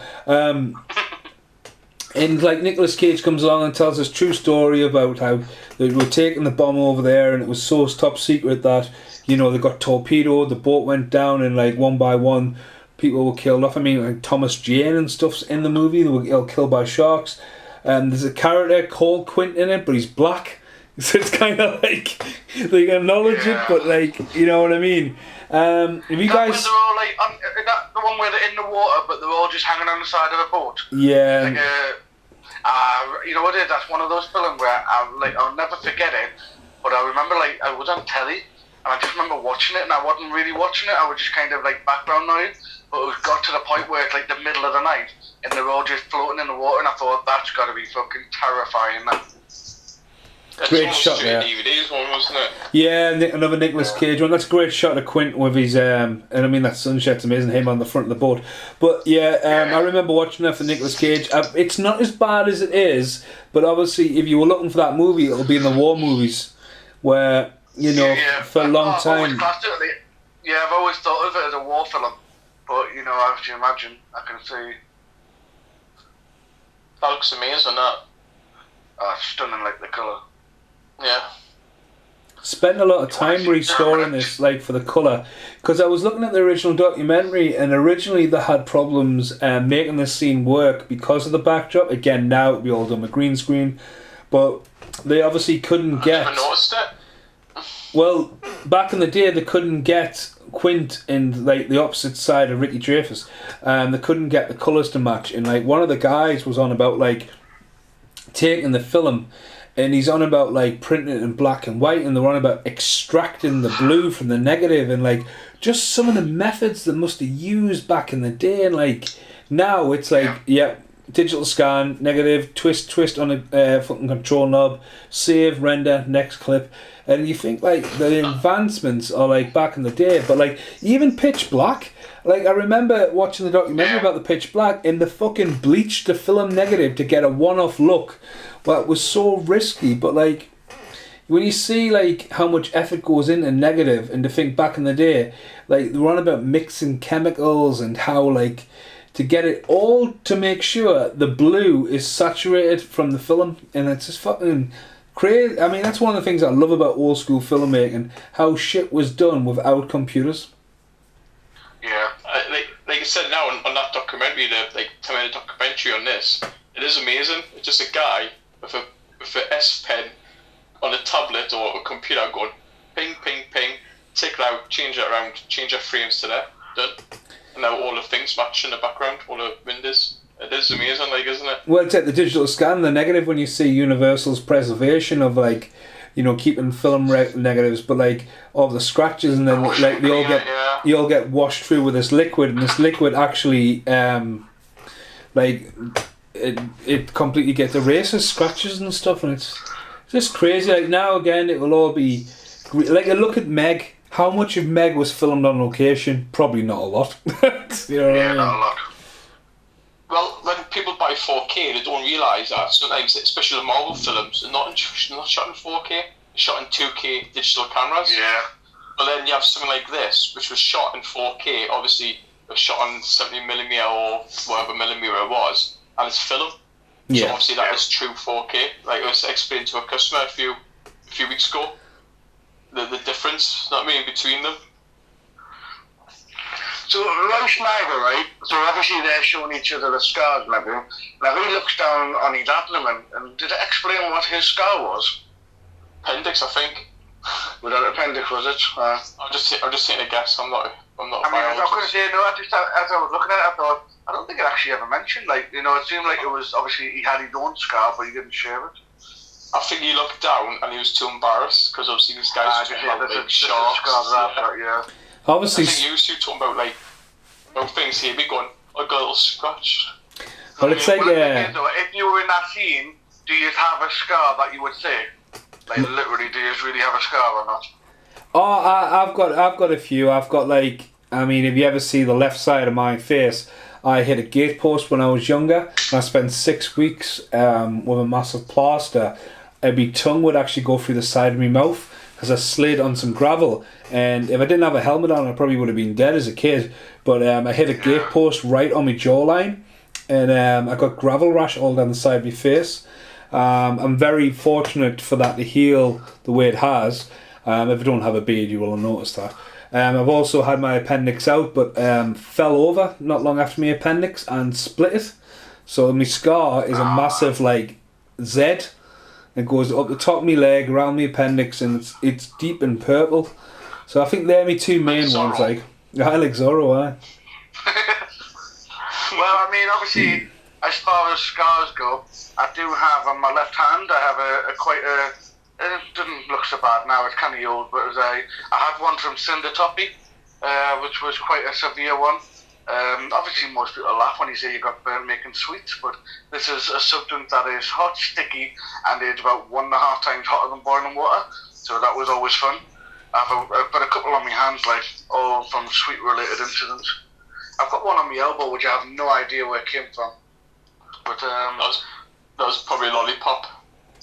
Well, you know, it has to be from when I made sweets, but I'll be honest with you, like, literally the angle of my elbow, I'd have to dip my fucking elbow in it, and that's not obviously happening, so I have no idea how I accomplished it.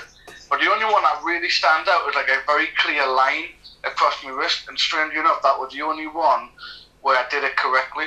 So if you burn yourself with sugar, the thing that you can't do is take it off, because it'll take your skin with it. So all the other ones, I did that because, let's be honest with you, 1.5 times hotter than boiling water. It is not fun. But the one I've got on my wrist, I actually dunked in water immediately, and then the sugar sets, so it's like pretty much brittle within about a minute, and then it just peels off, and it shouldn't do any damage to your skin. But this fucker just decided to make a right line on it. So naturally, when I talked to the lady, that was like, well, this was about 6 guys, one had a big knife, and I tackled most of them, but obviously it eventually got the better of me. So it sounds better than Cinder Toffee. You sound like an Oompa Loompa. The Oompa Loompa, show some fucking respect to Oompa Loompas, mate. That's a workforce. They kept that fucking factory going, mate. You know what I mean? People make fun of an Oompa Loompa life, but nah. Willy Wonka, he was a fucking little slave driver. I think the only other scar I've got proper visual, and there's actually video footage of it, is the street cone incident where I was half naked in my back garden in fucking 2 foot of snow, and I went to do the as you do, pissed, and I went to do the handstand with the cone on my head. I mean, it doesn't let me literally have a street cone on your head, go forward and see what happens. And as I went down, the street cone, because of the snow, it instantly slipped to the side, so my shoulder landed on the proper hard plastic, and as obviously I fell through, it just ripped my shoulder clean open. And like everyone who was filming us just locked us out because I was laughing. And as I came to the window, my shoulder is just pouring with blood. And when everyone eventually lets us back in, you can see me collarbone instantly black and blue, and everyone trying to make sure like the blood like is literally like stopping and stuff like that. And I'm obviously half pissed and went to sleep the next day. But like, just fucking stupid shit like that, man. Was you didn't get that on camera? All the shit you've got recorded, and you didn't get that on camera? No, that's all on camera. Oh, so you being framed? Well, no, man, that's Jeremy Beadle. Better watch out. Beatles about. Show me age there. Oh. Quite a long So scene you though were to slow on down scene. actually by the film because we've just been talking. I mean, this scene was joked on Lethal Weapon. They did a spoof of it with Riddick Riggs, Yeah. and then Loaded Weapon 1 had a pun at it where he's got a fucking hamster cage in his chest and stuff, and she's taking all his legs off. I'm Gonna Get You Sucker does it as well, where he takes this lass home and she ends up being nothing but bald and have one leg or something like that. But it is a proper. Like, Richard Dreyfuss talks about when Quinn tells the story of the Indianapolis, saying being absolutely mesmerised, and that's where he didn't get on, but, like, you got, like, there's talent, you know what I mean? He's mesmerised. And then you've got, like, just that shot there of, like, the barrel, you know, like, that barrel works better than a shark fin that you'd probably struggle to see on a VHS. But, you know, the Omnium's fucking thing, so... They're pissed it off, haven't they? Show me. Oh, you're not happy. I'm tired now, I want to go to bed. Man, some drinks by now. Oh, what the flip. Yeah, man. Uh-oh. Now there's fire. It goes from light to day quite quickly here, like, because this is the first incident, and... Well, I remember that being done, but then I also saw it as very much like dusk, wasn't it? Like, it was like, not like it was almost dawn. I always thought it was weird, but then I think, to be honest with you, when you look in the window while they're singing, it does have a kind of a light tone to it, so I just accepted the fact that it was very close to being very much morning. I always remember the shooting star scene more than anything else. The shooting star? Yeah, there's a shooting star.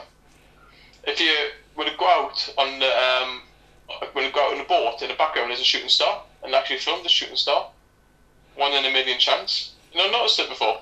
No, I didn't realise we were playing Moonwalker. If you keep, I'm sure it's either this bit or it might have been on before. I'm sure it definitely had to be a shooting star on the screen that I've seen. I think you've been watching a different film, mate. No, there's definitely a shooting star. You guys ever been on a boat at night time? I've just saw the shooting star. So it is on this bit, I thought it would be. Yeah. Look CGI like to be fair, but you know. No, it was like 1 in a million chance. No, it is it. A million? See it?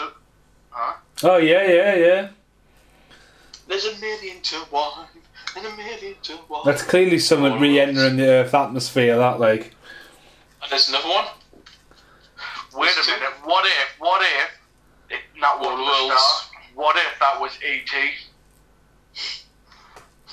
Just saying, that could have been crash landed, that. But E.T. didn't crash land. He was left by his mates. Listen, Do you not think that's the same thing from a different angle? Version of how it happened. That's got to be a B-roll camera rolling from the other side of the ship. I don't know. I just don't know how you guys didn't notice it with being film fans. Nerds. I'll be honest with you. I mean, I probably have noticed it every time I've watched it, but I'm watching Jaws. I don't remember shooting stars. I remember Jaws popping out the water. But that's why we do these podcasts for, because like it's like exactly, we grew up with these films and we have our own stories to tell while surrounded by a movie, and like it's like one of the things that I've never noticed that, but then it does make sense to me now seeing that and going, well, how come it happens on a different angle? Was there a B-roll in there, and like, you know what I mean? We have to consider as well, though, do you really see it in the VHS? Do you really see it in the cinema? Oh, fuck no, not in the VHS. In the widescreen version you did. Did you? I remember when I first got the DVD and they came in them hard glass cases, and I remember like the technology of DVD being able to pause and scene by scene go forward, but also pan and zoom in. And I remember going in the tank scene, and you can actually briefly just see the mechanism, you know what I mean, in the pool scene. And that's fucking hell. Not as bad as Jaws, The Revenge, where it's clearly visible as pipes in the fucking shark, especially when it attacks the fucking ship. You see the track on the floor, don't you? Yeah, oh, it's fucking... I can't wait to get back to that one. So, obviously, at this point, now, we've established that Quint is a bit of a psycho, right? But I'll be honest with you, this is the weirdest thing. There's absolutely really no reason why Quint would smash the radio up like that. Well, again, no reason. We haven't talked about this, but this is obviously, it wasn't a thing then. It's, what do you call it? It's PDS, not PDS. post-war syndrome, PTSD. PTSD. He's got that, and obviously at the time it wasn't a thing, but that's what he's doing. He's suffering from the Indianapolis, and he's like one of the very few people that came out of the water, and you know what I mean. Basically, what it is, he wants to be in control of the situation, not the shark. I was going to say he didn't want to be. I could say he didn't want to be helped either, though. He won't want the Coast Guard to come and save them. If you know, a lot of people in PTSD, they never ask for help. They just try and cope on their own. I mean, again, why doesn't it have Richard Dreyfuss's boat there? It's the second boat, the sonar. They would have found it quicker. They could have monitored it. They're doing it because the sea's doing it his way, didn't it? Or his way, yeah. He's been doing it for generations, Jiffy. I mean, look at that, man. That's a very high crane shot on open sea. You know, the model going around there, and it's just fucking tremendous filmmaking. And he's just got his bandana ready for a pandemic. Oh, he's so coming.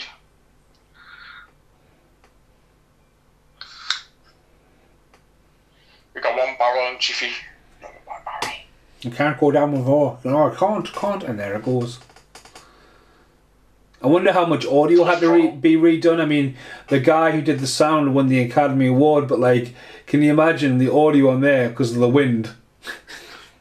Well, I could see it wasn't all filmed on a handheld camera.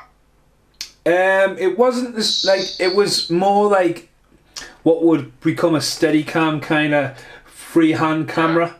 But it wasn't like, you know, they didn't use, I mean, there's a lot of crane shots and all that, but it wasn't as traditionally locked down as they would have done it. Because you're at sea, how do you counterbalance the rock in the sea for a very steady shot? You've got to use your body and your hips. It's all about your body movement as a camera guy, but that's an experienced camera guy. Do you know what I mean? Like Dirty Dancer? Yeah. I mean, it seems weird that the film that would eventually event Steadicam would be The Shining. Because when you think of The Shining, you think of stillness. You don't exactly think of a camera harness, you know, because cameras are really... I mean, if you've ever held a camera, which I've had, a Steadicam on us before, it's weird. It's almost like you've got a body, but then it floats with you, so you don't feel the weight, but it's because your whole body takes a weight. But, like... That's a great shot there as well. Very low camera. But yeah, it's all about the cameras. But back then, them cameras are big, and them cameras are loud when they roll, you know. Like, really, like, with powering fucking reels through it. It's, you know, it's a very loud. So sound, it's very, to me personally, a very underrated thing. Because now a lot of sound on cameras and stuff like that, you know, it can be cleaned up with a touch of a button. Do you know what I mean? What was Chiefy going to do with his gun? He shot it, made it bleed a little bit, but it's got hard skin, so... No, but I mean, you could see the blood, so it wouldn't have tickled. It would have scared him off a little bit. Not with two barrels. But even then, how do they keep them barrels down? And how, like, it's a rig now, it'll be CGI, but that's somebody underneath the water, you know what I mean? Like, almost blind. Up and down. I mean, can you imagine going out to film in, like, clear skies? I mean, look how clear the sky is. And, like, you went out there and it's dead cloudy and you think, hang on a minute, there wasn't clouds there before, or it's like, it's not a good day, and it's... I bet some days just went out because of, like, rain. What happens if it rains? I mean, look at now, it's thunder and lightning outside. Yesterday it was one of the hottest days of the year. Yeah. And I thought it was summer. I was wearing a bloody three-piece suit. Not a smart move. No, you'd be very smart. Oh, this bit here when the rope comes behind his legs. I mean, that's the painful thing for me of all this film. I mean, even the rope ripping through his hands would have been bad, but when his legs get trapped under that rope, it's always like, ooh, that's got to sting. But Quint's having a hell of a time now.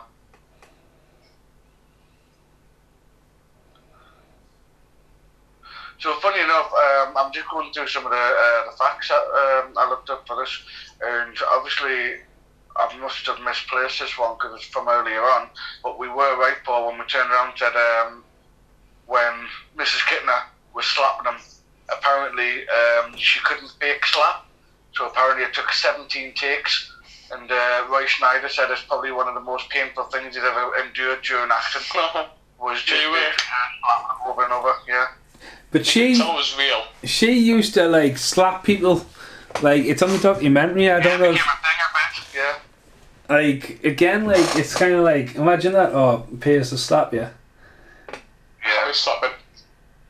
I imagine you wouldn't be able to get away with it now, though. There'd be like no actor would do it because they'd be like terrified. Because you could say all day long, do it.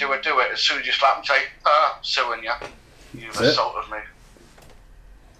That's the generation today we're living.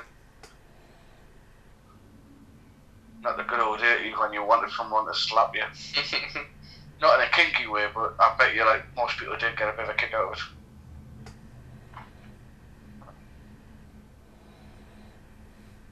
Still feels weird to hear airplanes going over your house, like. Where do you live? Die Hard 2 or something? No, well, where I live, it'll be a direct. It'll be direct line towards Newcastle. It'll be quite a I live closer to the airport than you. Aye, but you're not, fucking airplanes don't go along. They suddenly just go straight down Newcastle Airport, Paul. They need a descent, you know. I have seen Die Hard 2, you know. Well, fucking congratulations. Watch Pushing 10. I was going to say, like, an ex-partner of mine, we went to London for the weekend, and to be honest with you, we found this B&B, and it was literally like 2 minutes away from the train station, the tube, and then like, it was like 2 seconds away from the Apollo Arena and stuff like that. So we're like, oh, this is a bargain, this life. And it was like the weirdest B&B I've ever stayed in, but one of the things is that literally every so often, when the planes go over, if you looked out the window, you could actually see the windows, which is ridiculously low. I was like, I see why this was so cheap. Did you see what went to the party, Paul, afterwards? I didn't know, but I really probably shouldn't have. But then again, there was a party in the room, like, because obviously every time you turn the lights out, they had the biggest glow-in-the-dark no smoking sign on the wall. I was like, well, that's fucking stupid. Did we? Was it just the three of us for Die Hard? Yeah, we've done. No, we've done all of them. No, we just did the first one. But would we not have some? Was Matt Davis not with us or something? No, he hadn't done one for a while. I think his last one was Cliffhanger, I think. I'll just say that's a weird shot where he puts a machete into the orca and stays on it for a few seconds, isn't it? It's not like set up that it's like it's there and it's used later on. Do you know what I mean? I like the bird's eye shield. Now here's the thing though, like when it comes to like obviously, did you actually expect the first time you watched this? Did you expect the character to die out of the three of them? I honestly don't think I did. I think now it makes sense that one of them would, but I just didn't really expect it all the way through the film. I mean, I think one of the things that took away when they made the film is they didn't want it to be like Moby Dick, because originally Steven Spielberg had a scene where his original introduction to Quint was Quint laughing at Moby Dick and how like at the pictures, and they couldn't get the rights to show Moby Dick because at the time Moby Dick was quite an older film and stop animation or whatever, and Quint would like laugh so bad that everyone would clear out because he has this crazy thing. And like that's kind of like in the book, Quint is dragged to his death. He's not eaten alive. He's actually gets his foot caught in a rope and dragged like drowned. But obviously they wanted to make him go on mano a mano, so they changed the character quite a lot. But like it still goes back to the whole thing of you know, he puts him. He's the captain of the ship. He goes down with his ship, but he's the one because like again, Hooper is meant to die in the thing, but not making him sort of a meddler and sort of just being someone there. It's kind of like he's the surprise that he's still alive. So out of the three of them, you expect at least one of them to die. I reckon, even though he's a likeable character in a film compared to the crew, I think I would have preferred Hooper to die than Quint.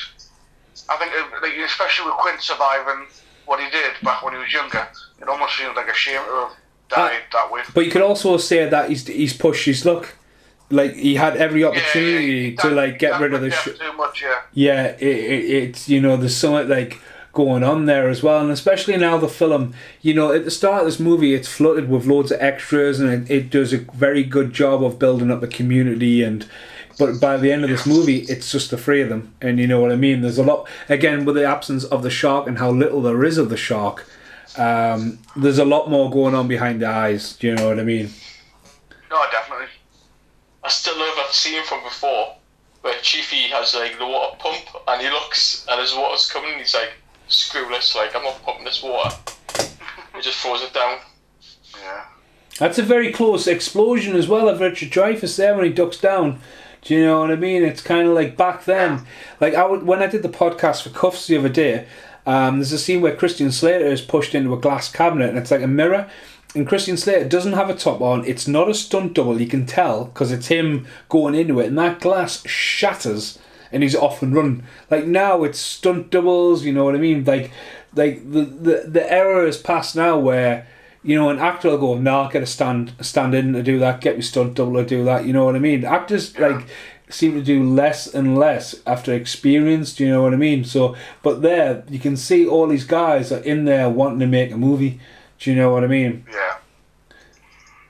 What's this? But I think it comes down to like what they do these days, doesn't it? It's like, I remember the video that gets, it's like a TikTok, so it's only a little clip, I don't know what the award is, but basically Brad Pitt. It's just quite funny because he's like, he just like gets up on stage and he goes, I'm old. You know, he's like I no longer want to do stunts anymore. I'd rather like have a stunt man do the work for him.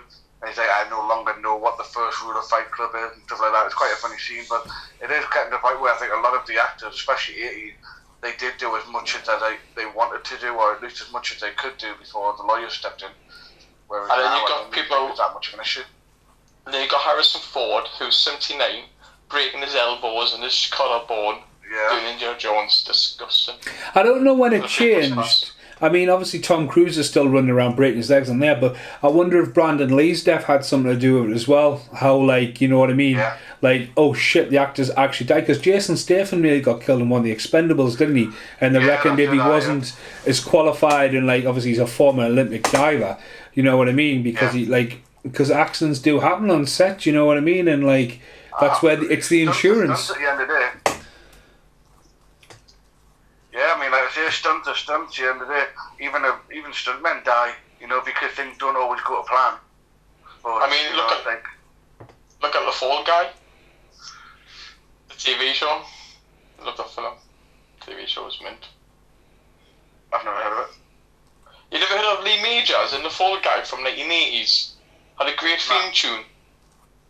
The Unknown Stunt Man. Oh my god, how old are you? Oh no, I'm old. Yeah, you're old, mate. I was born in 86. Oh my god. You're 5 years younger than me. Hey, those 5 years make a difference. I mean, I've probably told you this story a few times. JJ Perry, who's obviously in the tournament, he stunt doubled for Sean William Scott on Welcome to the Jungle, also known as The Rundown. And he does the scene where, you know, they're rolling down the hill. And they're literally like tumbleweed going down the hill and banging their heads off trees and stuff. He said he'd filmed that scene 3 or 4 times. He then got back on the plane to LA, and 2 days later he asked his wife where he was. Do you know what I mean? And like, that's just a guy like willing to go down a hill over and over and over again, banging his head, and it's like, it's just part of the job. That's why they have stuntman awards. Do you know what I mean? Because there's a massive risk. You never that's the sad thing though, is it? You never hear that. You see, like, don't get me wrong, I mean, obviously, movie fan, I've never been one to watch the Oscars. I always feel like I like to appreciate it, and if it's a film I really like, I'd like to see it get recognition, but I just hate the idea of, you know, a bunch of actors, like, getting in their best suits and going to these award shows just to essentially pat themselves on the back. Whereas, like I say, I know they are stunt men awards and stuff like that, but you never see it really advertised, you never really see it marketed the way the Emmys are, or the way the Oscars are, or stuff like that. I mean, one of the stunts I love is Waterworld. There's a bit where the Kevin Costner character is on top of the boat, and there's a bit where the boat's lifted halfway out. But I think it's when she harpoons Summit, and the boat's at risk, and there's a bit where the boat lands, and the stunt guy, literally, because of the sheer velocity of the boat and how high he is, he gets flung out to sea, and it's just an absolutely amazing shot because the camera is sky high, and he must fall about 50 foot And you know what I mean? And it's just it's just art. Do you know what I mean? Like, you've got to know how to fall. So we're cutting here as well into the tank stuff, where some of it isn't Ricky Dreyfuss, and also cut between some of the footage filmed in Australia. Is Ricky Gervais in this? Ricky Gervais, man. Richard Dreyfuss. I want to watch this something different, like. It's because I've just watched a documentary and they call him Ricky, not Richard. He comes... Can I say though, I will cut aside, obviously I think we're a little bit ahead. So obviously the shark just whacked into the cage. I'm not being funny, like, but I'll be gripping onto that poison spear like there's no tomorrow. How would you even drop it? It's, I mean, don't get me wrong, I reckon I probably would have died here the second Carl dies. Well, you're in a cage, you're safe at the moment. No, because we know he's not going to be in the cage forever, and I don't have the swimming abilities to be able to swim away and keep myself hidden. There's a massive gap in the cage already. Massive gap. Well, this is it. Before, where he's in the water, where he's going in the cage, and he says, "I've got no spit," because obviously he's so bloody nervous. I love that. Just little things like that. My mate used to say, "I've got no spit," because he's so bloody nervous. I think that's the scene. I mean, them eyes aren't Ricky Gervais's eyes, but obviously these are the swimming pool scenes. But I tell you something. Fuck off. The thing is, if you watch all the extra features, there's a lot. I'm never not going to be able to picture Ricky Gervais. Don't make us laugh. Oh dear. I'm just saying, some of the extra features where you see Steven Spielberg's whole movies where they're showing you the underwater footage of just the shark, and it's getting tested. I think that looks absolutely terrifying, because I think the shark is definitely Grimsworthy, like. But that's the scene there when the shark's actually stuck. You can see, like,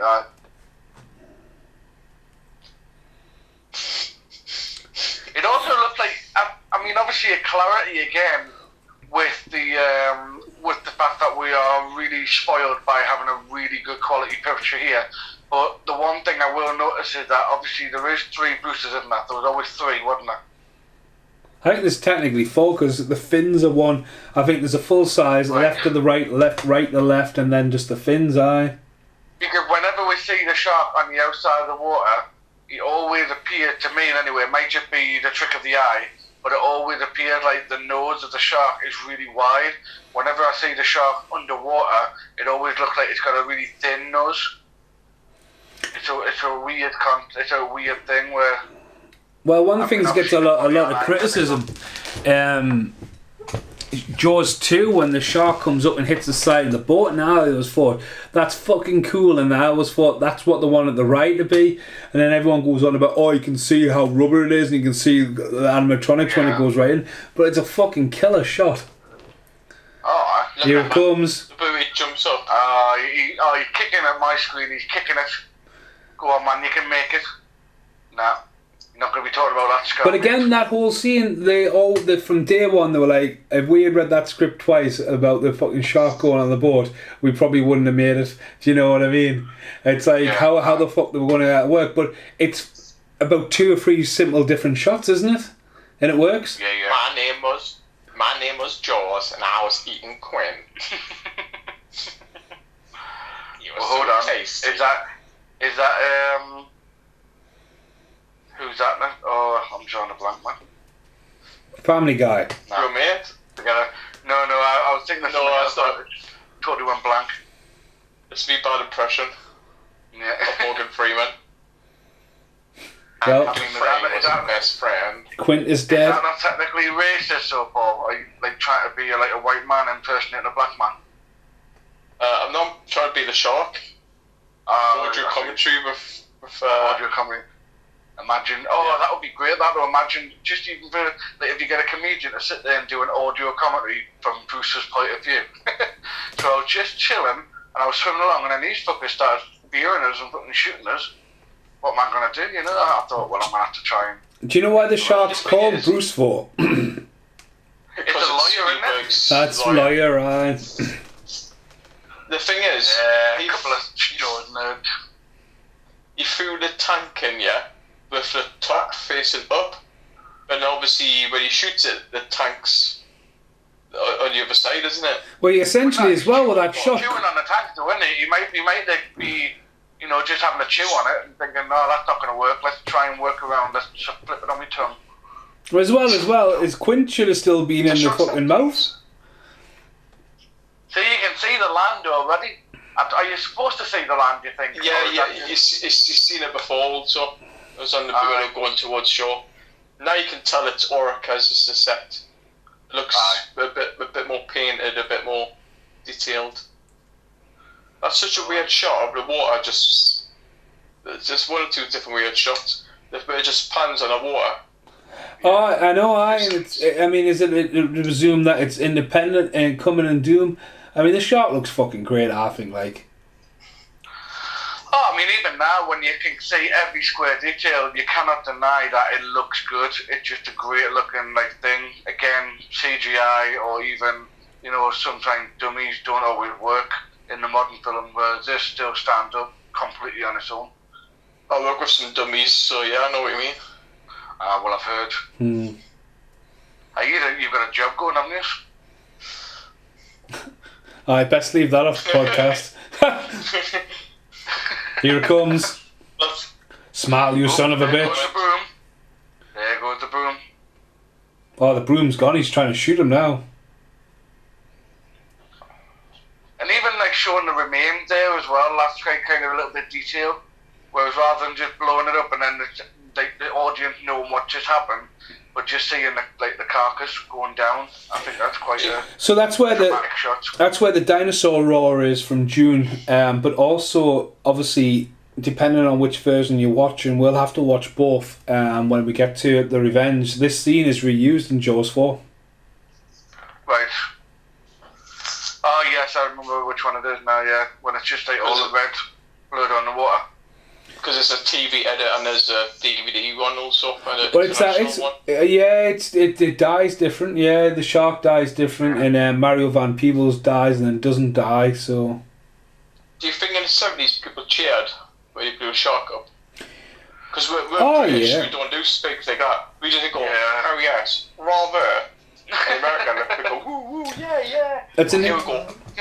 It's an interesting thing there, though. I've just said there, Mario Van Peebles obviously is in the fourth one, and he directed US Indianapolis, so maybe that was him trying to get back in the Jaws franchise for a while as well. Yeah. Do you prefer the idea of British cinema, or would you like the idea of American cinema? I've never liked it. British. I've never liked the idea of cheering and clapping and stuff like that during a film. I enjoy going to pictures and see a comedy, and I think with horrors, you also get a jump if someone else gets a jump because it feels more imminent. Those little things, those little reactions, totally fine. But just the idea of I think it was Star Wars Dimension. It was one of the it was Attack of the Clones. It was one of the biggest reactions in cinema, where every single time Yoda gets his lightsaber out, as they literally apparently everyone in the audience is just absolutely applauding it mental, and it's just I don't know, that would just bug me. That'll be all the same people who now will go, that film is terrible, it shouldn't be part of the series. Yeah. How times change, yeah. Oh, I still stand by it. There's still things to love about it. But that being said, we're now on the beach, or at least you can see the beach. While the end credits roll. Seagulls.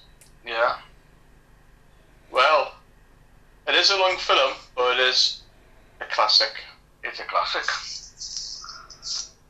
What's your marking going to be for? We're going to need a bigger boat. How many we're going to need a bigger boat to do it? How many are we going to need a bigger boat? Ooh, that's it. Obviously, we're very much fans of the film. I think we can all agree on that. I hate it. Well, yeah, of course from you.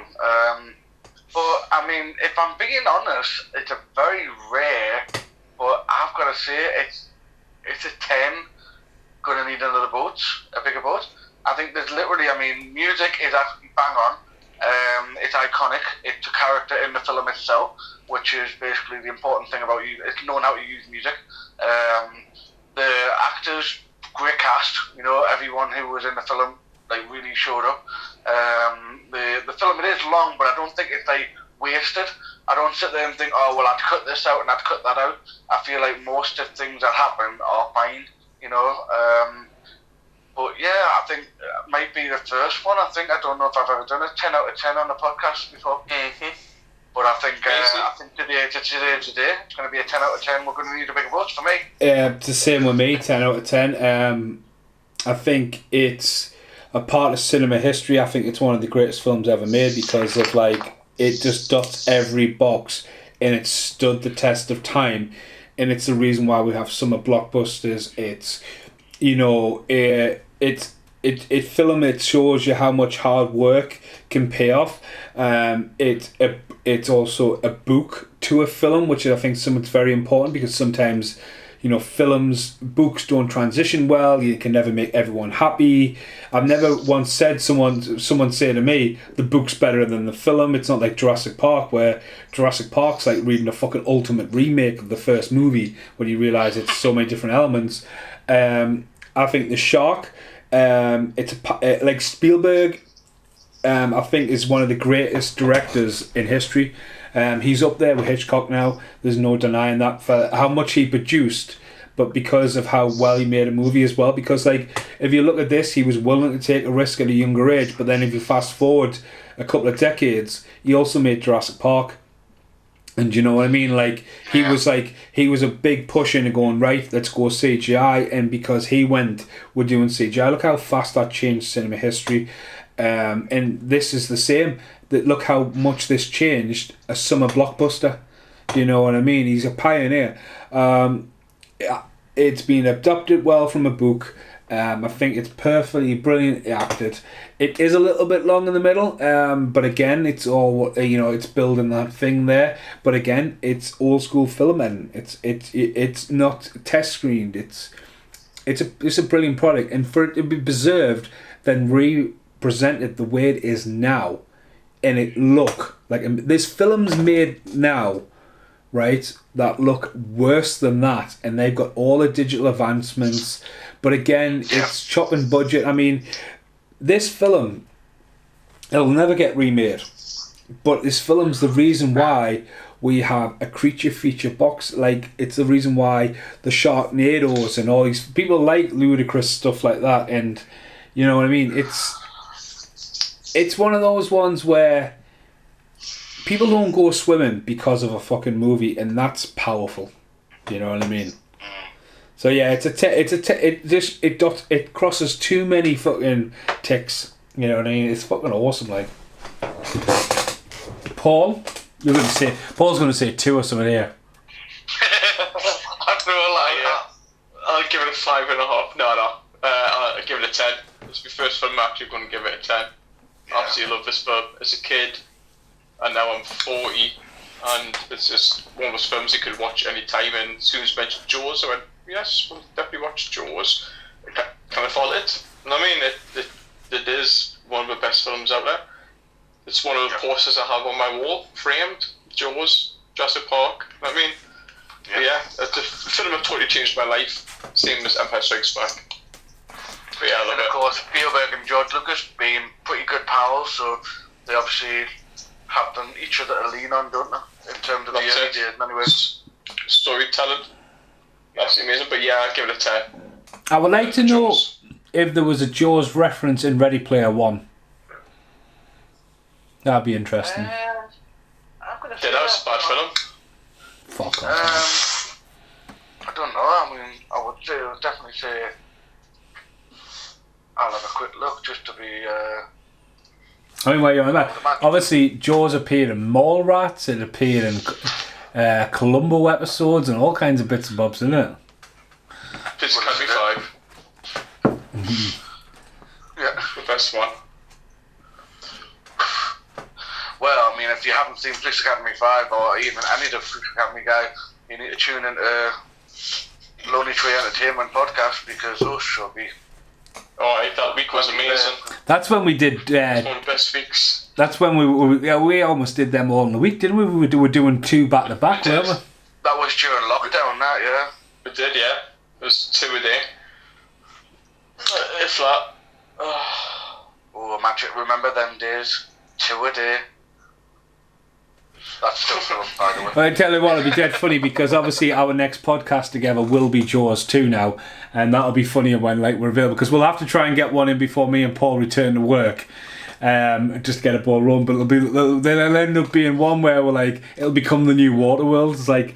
It's always fun when we enter doing a series, but I also enjoy the throwaway ones because the last one we actually recorded was Judge Dredd, and that was quite good as well. But I'm definitely looking forward to. Because didn't we watch Jaws 3 at Christmas, Paul, last year, the tea room? We did, yeah. Because that was the rehearsal because it's been on the cards for a while. Hurts my eyes watching it.